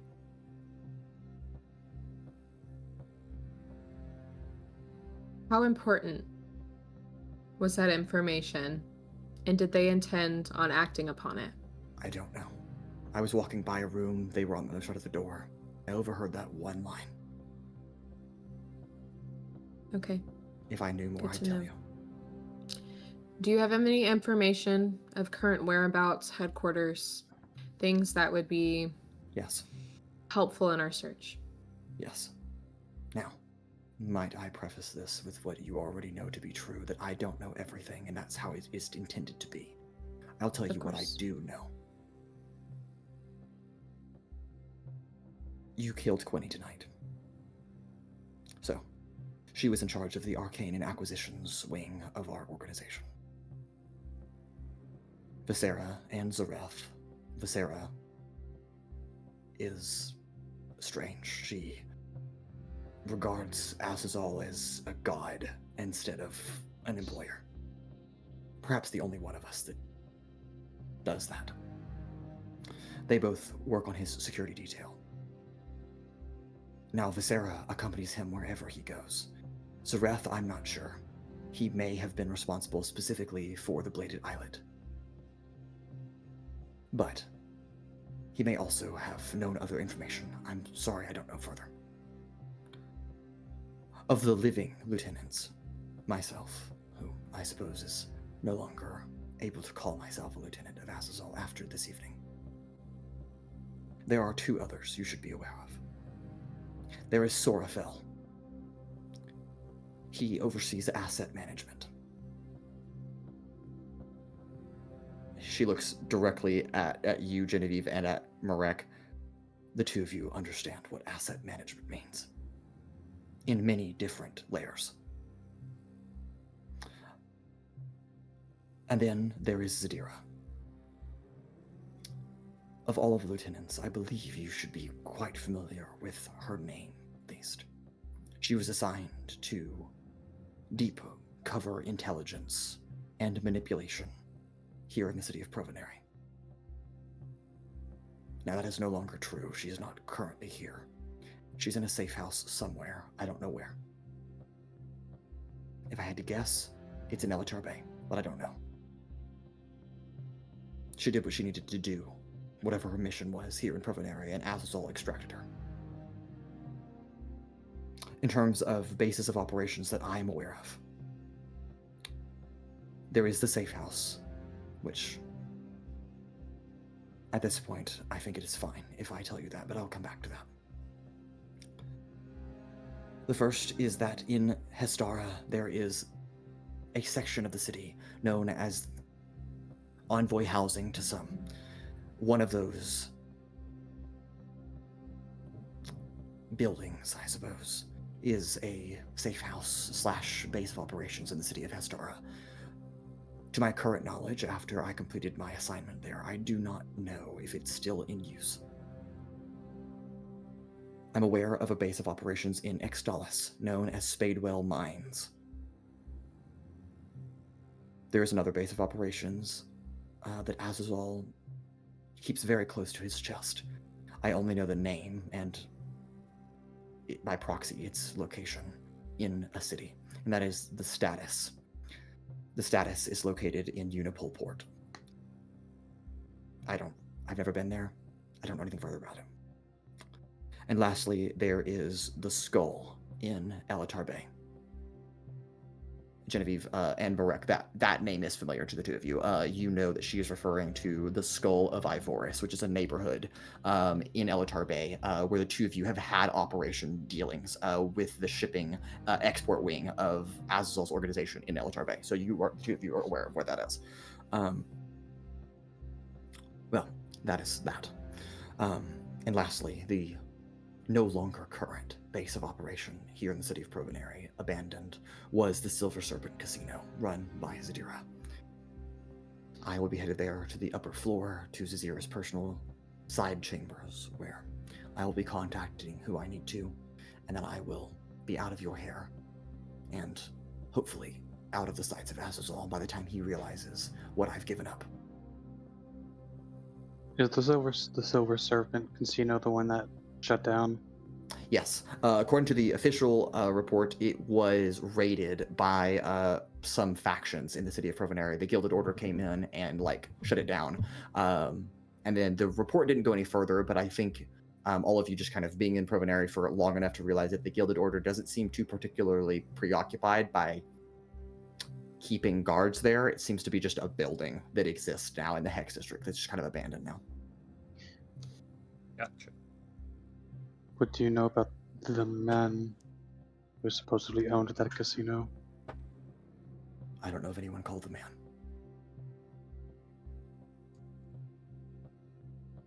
Trish, Yes. were you aware of copies of people?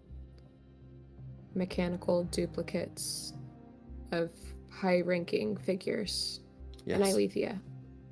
Yes, I was. Not all of them. There was supposed to be a replacement for a few on my previous assignment. However, things got a little stalled, and unfortunately, that we're not able to complete on time. So, take that as you will. I do know that one of the production centers was in the Twin Reservoirs. I don't know the status of that operation currently. Do that information as you will. And I don't know if they were successful in completing any projects beyond an individual that I have met, and his name is Ulsis. You said one production center. Yes. Do you know of the others? No. However, I know there are more than one. Azazul would never leave anything up to one location. He always has a backup plan. Okay. Do you know where the people connected to the duplicates are being housed? I do not. I don't even know how they work. Sure. Not my department. Any other questions? What do you know I'm not of sure. the overall goal of Azazul? I don't. No one, frankly, does. The organization has its management. We have different assignments that get filtered through different lieutenants and different teams, but no one has the full picture. And that is certainly by design.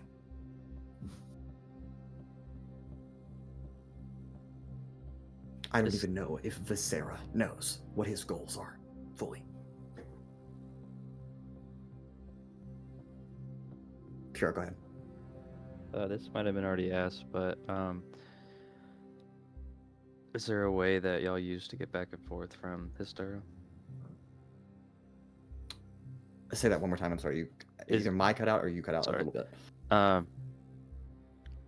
bit. Is there a way that you guys have been traveling from Provenere to Hystera? Or Eltar Bay, Unipol? Eltar Bay. Mm-hmm. There are a few locations that Quinny had set up as teleportation circles to access different locations. I'm aware that there is one here in the city of Provenere. I will not be using it this evening. I don't even know how to access teleportation. I'm not capable of that kind of magic. But it links to other teleportation circles on the grid, likely to Eltar Bay, likely to the Twin Reservoirs, likely to Hystera. Perhaps other places, I'm not sure. And where is that teleportation circle? It is in the place that I'm headed. Okay. So if you go after me, that's your thing to pick through.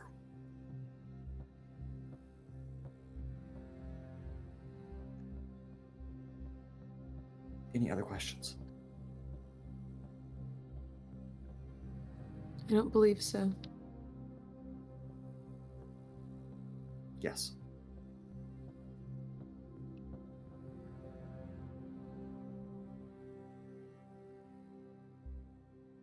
You'll have a good night. You said you don't enjoy. No. Implied that there are many others who have a similar sentiment. We'll do it.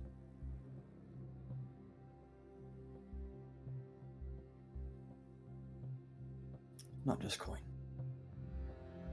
Despite the dangers that are present with a job, there are also a lot of protections. A lot of safeties that get put in place. The protection that you won't be a victim of your own work. Yes. Unfortunately, as I have seen at least twice now, the contract can be amended by one party without the consent of the other. Which is why, perhaps in part, that I am so persistent on getting out of this job.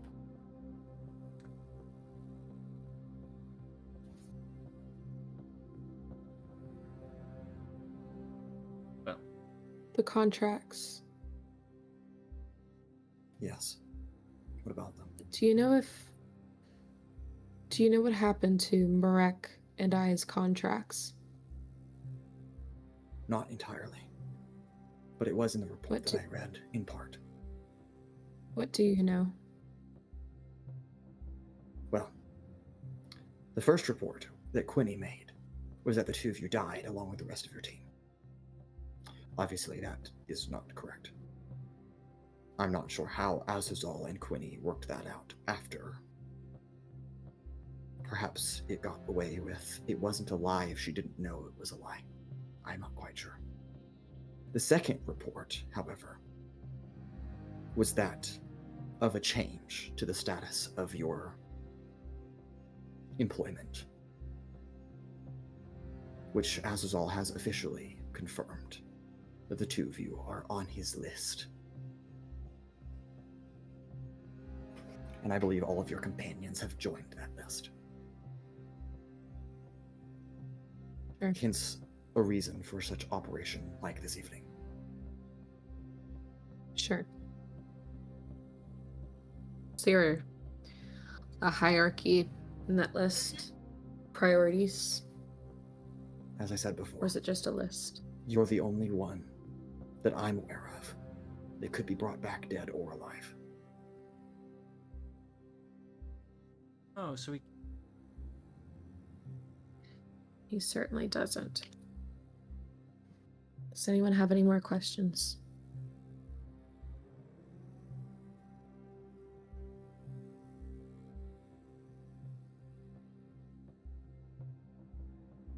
Going once. Twice. Get out of here. Well, before we do that, let us discuss omissions. I have to go make a report to Azazel. Or whoever I'm able to reach, I suppose. For the generosity that you have showed during my captivity with you, I will exclude whatever bit of information you like.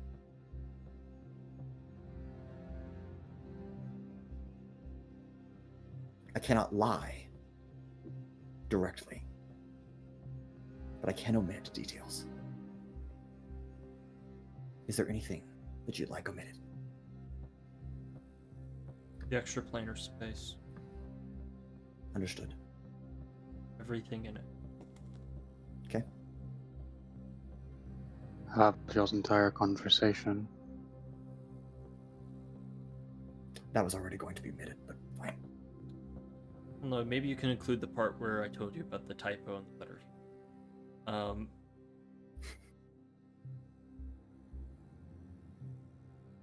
Oh, Anything else? can you deliver something for us? I will not be going back to see him. Well, you know, I assume you'll be seeing someone else, and so on. Do you have so a mailing address? No. But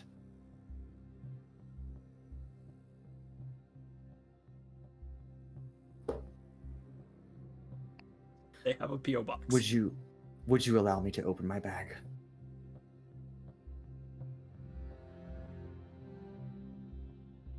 Kind of looking back and forth. Altrix kind of sets the kind of maw cannon on the table. Okay. As a almost like a stand of legs sprout out.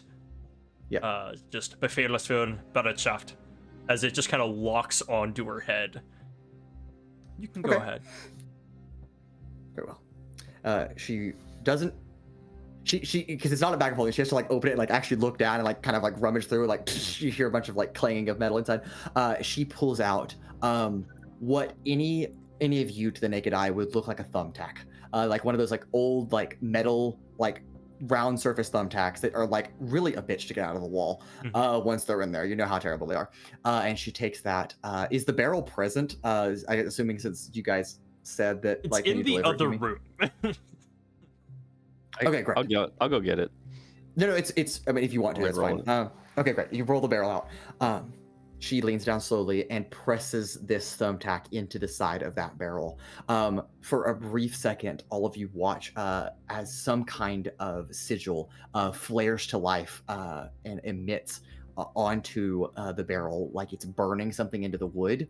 And just as fast as it burns in, the pin and the sigil disappear.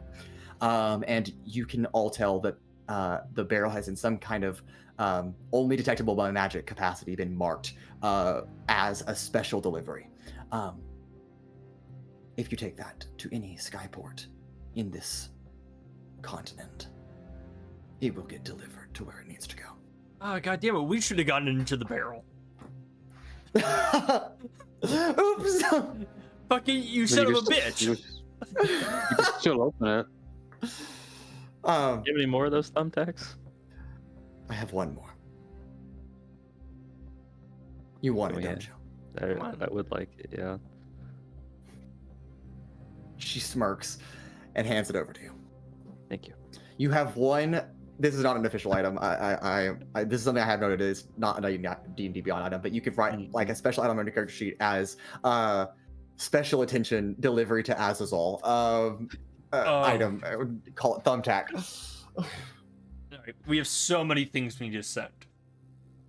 Yes. Okay.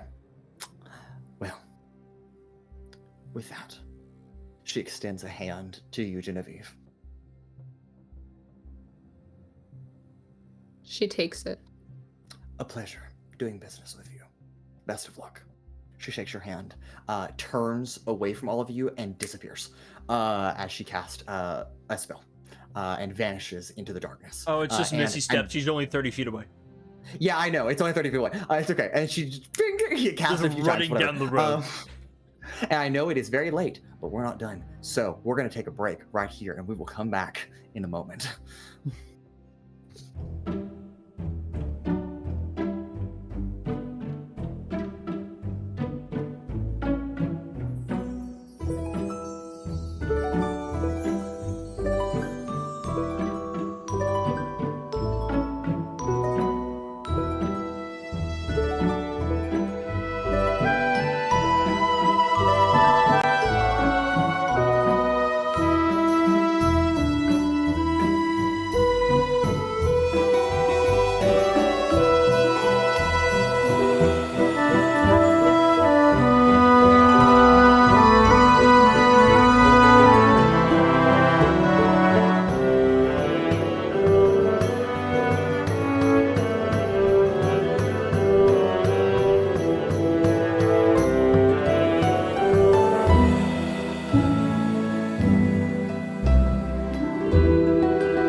And welcome back. We return to the city of Provenere, not but a day and a half after our interrogation with one Patricia, or Trish as we called her, for our hostage now set free, made a call, presumably, and left, and has vanished. In the meantime, Lorem Ipsum, you have gathered your notes, at least in your head, and have embarked from the coastal chateau to the Old Ward, an area that is the historic district of the city of Provenere, and arrived at what was, when Provenere was but a wee village some 2 decades ago, what was the town hall, now referred to as Historic City Hall. It is 1:10 p.m. in the afternoon. Why such a weird time at 1:13 p.m. did the letter specifically say? And it also mentioned the Day of Darklight. Now, most of you have probably heard that phrase before, but I would like a history check from all of you, if you'd be so kind, to see how much you know about what that actually means.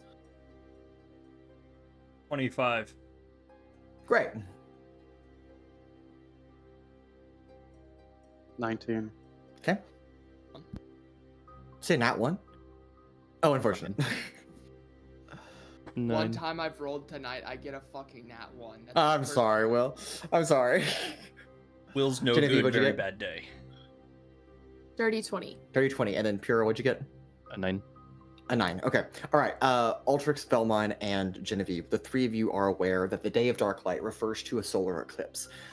Specifically, the moon Felro eclipsing. That's the larger of the two moons, the one that almost fell to the planet of Alethea not a few weeks ago. Unlike when Prim eclipses Anaris, creating a different type. This is a different celestial event. This is a true solar eclipse. It will be pitch black. There will be no daylight, and it is approaching that time. So the two, or your group, as you've been walking, have been watching the moon Felrose slowly creep across the midday sky. Anaris is high above, and you are watching as this eclipse is slowly starting to take place. And this large shadow is becoming cast upon the city of Provenera. It's been slowly ooching its way across the city, and before long, right about 1:13 p.m., are all of you fully enveloped in darkness. Hence the Day of Darklight. It is dark in the midst of day. That being said, quietly, stealthily, perhaps even, all of you knock on the door and are brought in to Historic City Hall. People scan around, familiar colleagues like Madame Lepori and Relzar Kemper look to make sure you are not followed, which they do not seem to find that you were, and invite you into this chamber. You sit down in what looks like an old city council meeting room. It's like a large U-shaped table where everyone kind of takes their seats. Madame Lepori is here. Relzar Kinper is here. Esquire Roran, Sir Picklesworth von Miante, Esquire III, Dr. Chris, Farmer Wheatflow, Miss Bladebreaker, and Wesley and Evelyn McKinnon are present. Notably, the Berdiers are not present, Vellmon, but you are aware that technically, by being in your shadow, one of them is present. And we will leave it at that, I suppose. So, as all of you are the last folks to arrive, Madame Lepori nods, kind of walking in behind you, takes her seat, gestures for all of you to sit down, and Farmer Raya Wheatflow is the first to speak. Well, I do believe that is the last of the people we were waiting on. I know this is a bit of time crunch. We don't have a long time before Felrose moved out of the way and Anaris is shining down upon our great city again, so we'll try to make haste with this meeting as much as possible. Glad to see all of you are still in one piece. We were a wee bit worried about you after we did not hear from you for some time, but we also heard that you all had achieved your goal in becoming a noble house, so we knew that everything must have been fine. So we're anxious and eager to hear from your perspective things that happened. Some things that I suppose we should discuss on our end. We have all been quite aware that the Gilded Order has been moving their forces for quite some time, for a few weeks now. The war has broken out in the city of Hestara between the nations Venere and Escapia. Unfortunate as that is the case, it has also provided us a little bit of a wiggle room that we did not previously have, and we now have the opportunity to make some, for lack of better words, power plays in the city. When the Gilded Order came in and stripped our noble houses of their authority, we have the opportunity to attempt to regain some of that authority and regain control over areas of the city. We have continued to hear apparent silence from the city of Bruntero. Not a single vicarant, not the Monsignant, and not even, to our knowledge, Mr. Cromwellin, who is not in this chamber, as you can tell. We are aware that there has been no communication from the city of Bruntero in quite some time, which is starting to worry some of the citizens, not particularly us per se, but by proxy, I suppose we are a bit concerned about why there's been such silence about all the political things that have been happening, and they haven't said anything. It does seem that the Gilded Order intends to continue to occupy Provenere for the time being, but they do seem to have expanded beyond the reaches of Provenere, including what we understand from Relzar as a deployment to Hestara, and they also seem to be continuing their work on various projects as well. So the numbers are down. We're currently working with about 35 to 37% of what we believe the Gilded Order's forces were prior to their departure to Hestara. And of course, now there is growing civilian unrest amongst citizens as talks of gang violence and factions breaking out have started to gather their own support. And we are a bit concerned that now, in addition to the Gilded Order, we also have to vie for influence in the city with these factions, which unfortunately we do not have enough intelligence to make contact with any of them. So, I know that was a lot of very rapid onset information to all of you, and I hope that is easily digestible in due time. But please fill us in on what you believe would be beneficial for us, and we can collectively afterwards come to an agreement on what our next move should be.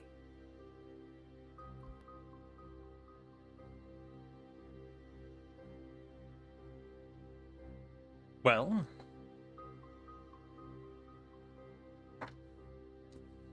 that's an interesting question.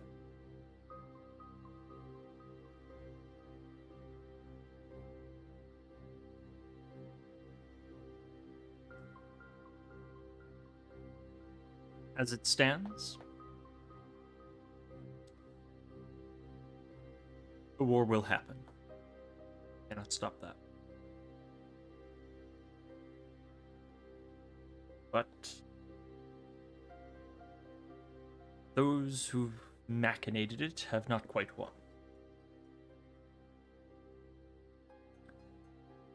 We will be departing the city again quite soon. We can't say when we'll be back.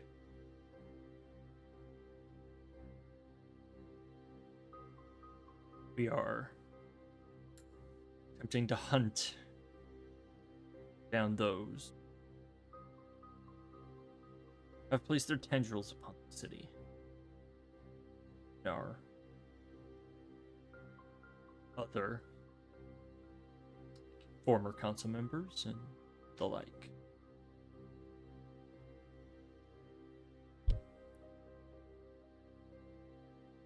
In the meantime,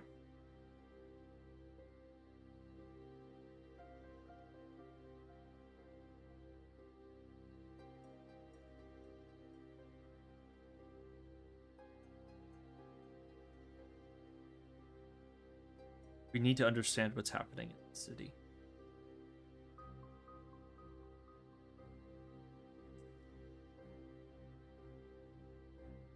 We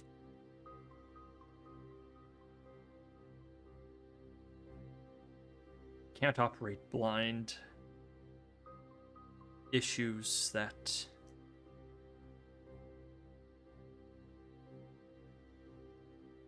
as far as I'm aware, not many are willing to stop and talk about.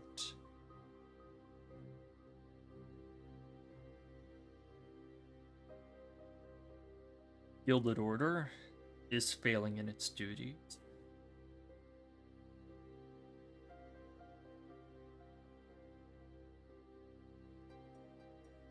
But what we need is something else.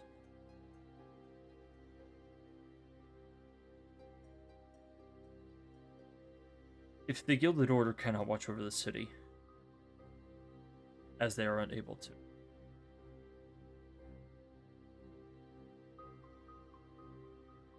Providary needs its own defenders. Again, one that cannot be whisked away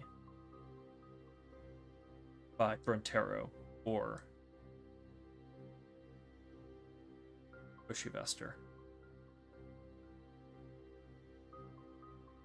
Doing so will be difficult and unlikely to be able to be done by the time we return. However, hopefully, if we are successful, we will be able to return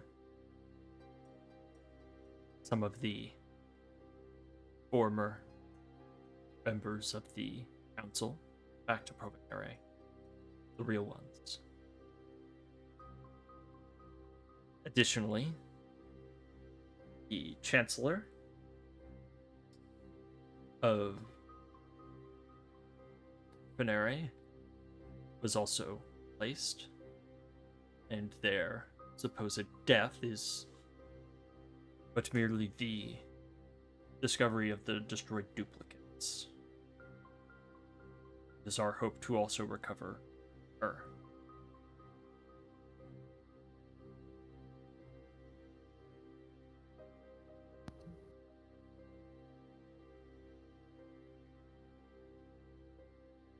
Frankly, I do not disagree with what you are saying.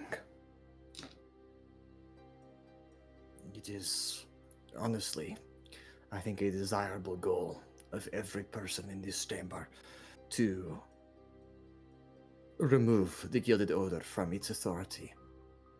Unfortunately, as you have made aware, and we all believe, it is difficult to do that.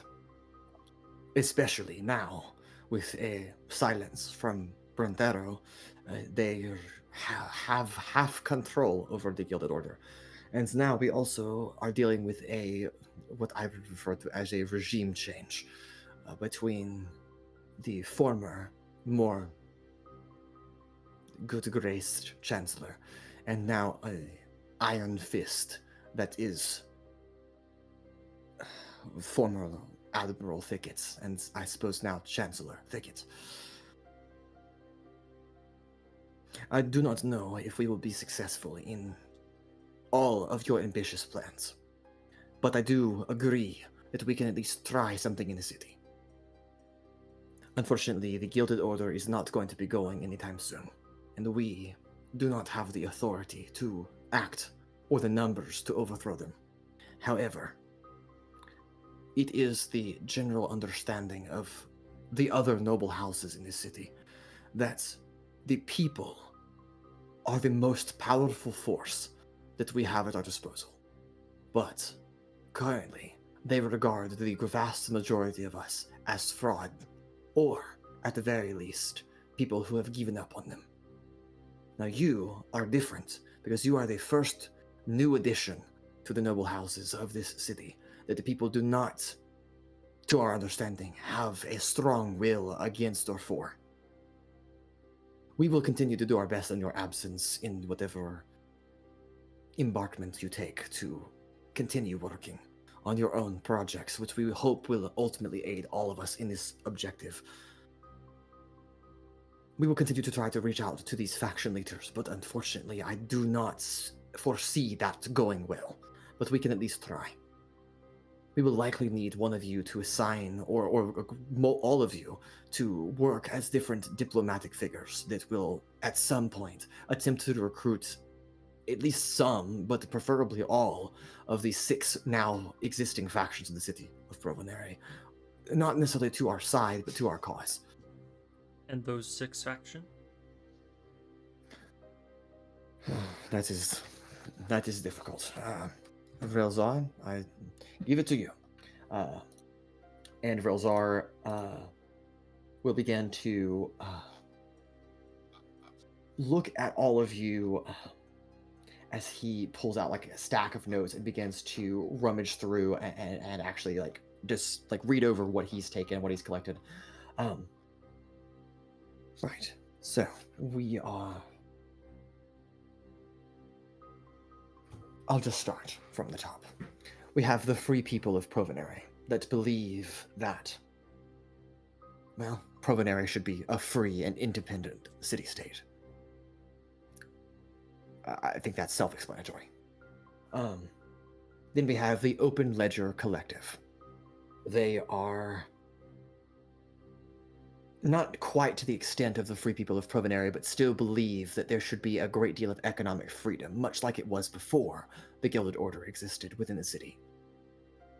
You must remember that the Council of Provenere's job was not to necessarily dictate with legislation every single action that gets done in the city, but instead promote free commerce. The gutter bounds don't seem to care about the political workings of the city, but instead are, our understanding, working on underground networks, thievery, and they seem to be loosely tied to the thieves' code of honor, but it seems very fragile. I believe that they want more independence, avoiding direct confrontations. They're going to be a very difficult group to reason with. Then we have the Civic Concordance. These individuals are one of the larger factions in the city. They are trying to let the politics settle and promote the peace that comes with that. They've rallied approximately 10,000 citizens and merchants to their philosophy, but how tight that philosophy and connection is, I'm not quite sure. Then we have the Governance Restoration Assembly. We have been able to make contact with a former member of the Red Shielders that wishes to restore the Council of Provenary to its full volition. But I'm not quite sure that that is, by our existing circumstances, achievable either. And lastly, we have the Golden Guardians, which is perhaps the most difficult group to work with because they believe that the Gilded Order is the better option and want to keep the Gilded Order in power and would likely probably be very resistant to any attempt to undo the militarization that exists within the city. So, unfortunately, I do not have enough intelligence to suggest who the leaders of these factions are, but I know someone's got to be steering, at least. So, we'll do some work and digging, but likely, as Esquire Roran has mentioned, all of you will need to probably send diplomatic envoys to figure out who will be willing to agree to our cause, and frankly, whatever our cause is, because I don't think we know what that is yet.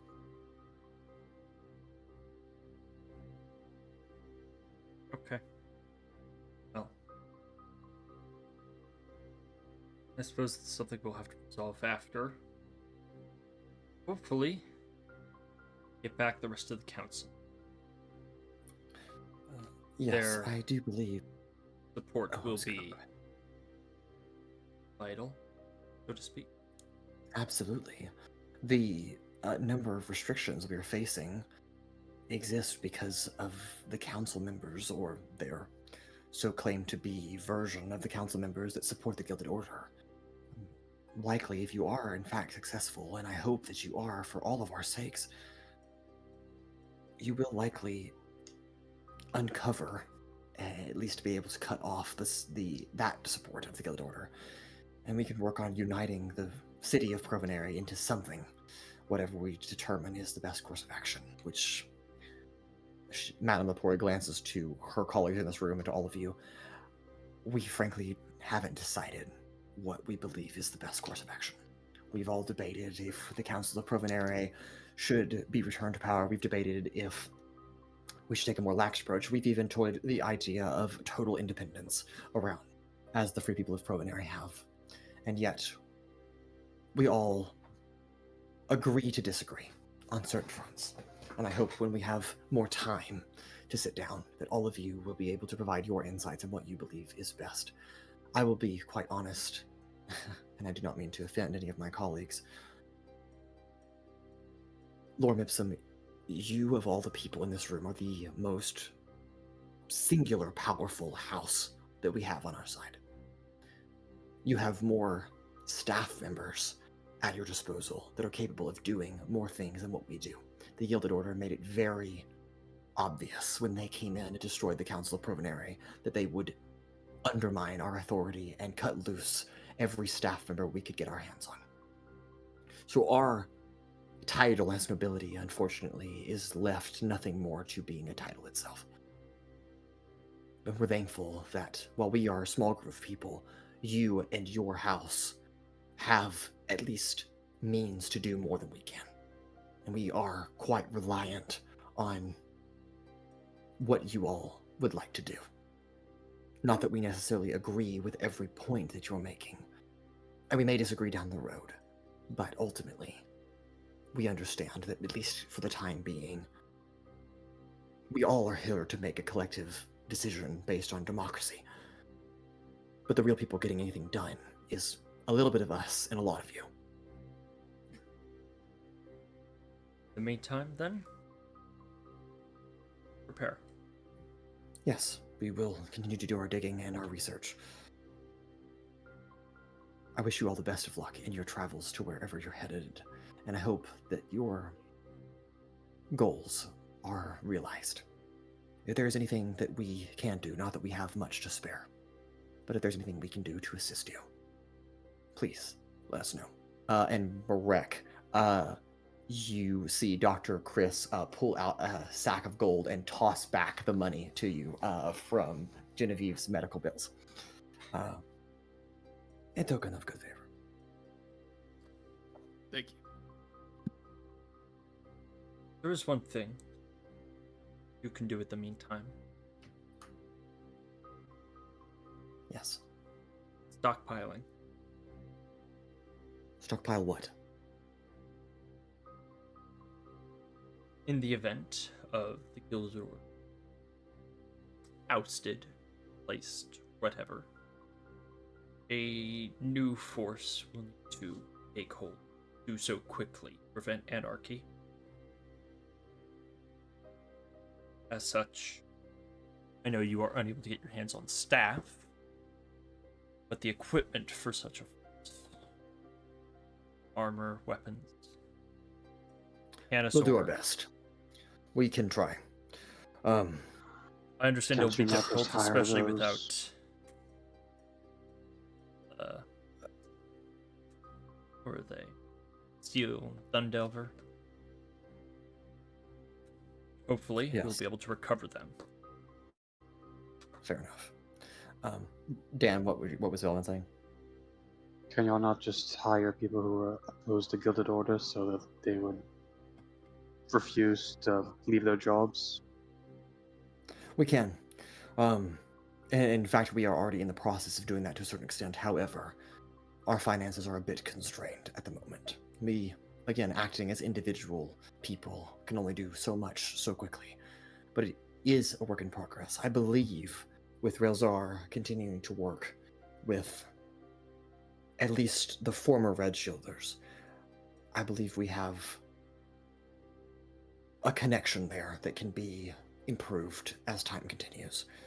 I believe there are people in the city that will rally to a cause. We just need to give them motivation to do it and the reason to do it. Another thing to look into is the Gilded Order itself. How many of its members are former Red Shielders? Relzar thinks to himself for a second. I mean, some, yes, but the majority are not. I mean, I believe from what our contact has provided to us, the Gilded Order has a very regimented hiring process that they really try to evaluate how committed someone is to the cause. They'll do everything they can to get you in the door, but at the same time, my understanding is that they are very careful about someone holding power that doesn't believe in what they stand for. Interesting. Still something And to look at. We can agree to disagree on a certain regard that the Gilded Order, while it has not been perfect, has perhaps been better than what the supervisory was doing. Only I because we're was- the ones who went and dealt with the problem. Well, I was not purview to a lot of the conversations that happened, but I know some of the individuals in this room were, and from our understanding, what was originally suggested after the dissolving of the Council of Provenere would have been much more strict and militarized than what the Gilded Order is. Now, I don't personally love the Gilded Order, and I will share a similar distaste for it as all of you will. However, they are, in some regards, keeping citizens safe, which is an improvement. But I fully agree that we can do better. And I also agree that I would like them to get out of our city. But they are going to be a necessary evil for the time being until we can get enough supporters and enough influence, both in the city and perhaps even beyond it if possible, to probably not dissolve the Gilded Order entirely, but probably move it somewhere else and get it to go do its job elsewhere. But things to worry about in the future, yes, I know. We have precious little time available to us. I am sure with the new Chancellor in power, I'm not quite sure about the Aquatoria, but I know that with the new Chancellor in power, we are certainly on the road to something much more difficult. We need to act quickly if we're going to make any move before we have no place left at all. But all of you, do the best you can beyond the city. You don't have to tell us where you're going, but if there's any way we can help you get there, that would be beneficial. Madam Pura, do you have a teleportation circle or associate in Extalis? I do not. The Guild Orders make it quite difficult to get supplies to create such items like that. Currently, at least. I don't have any associates in Extalis. Do you need an airship? Suppose it beats walking. It'd be more direct. I'll see what I can do. You'll need to give me a day or so.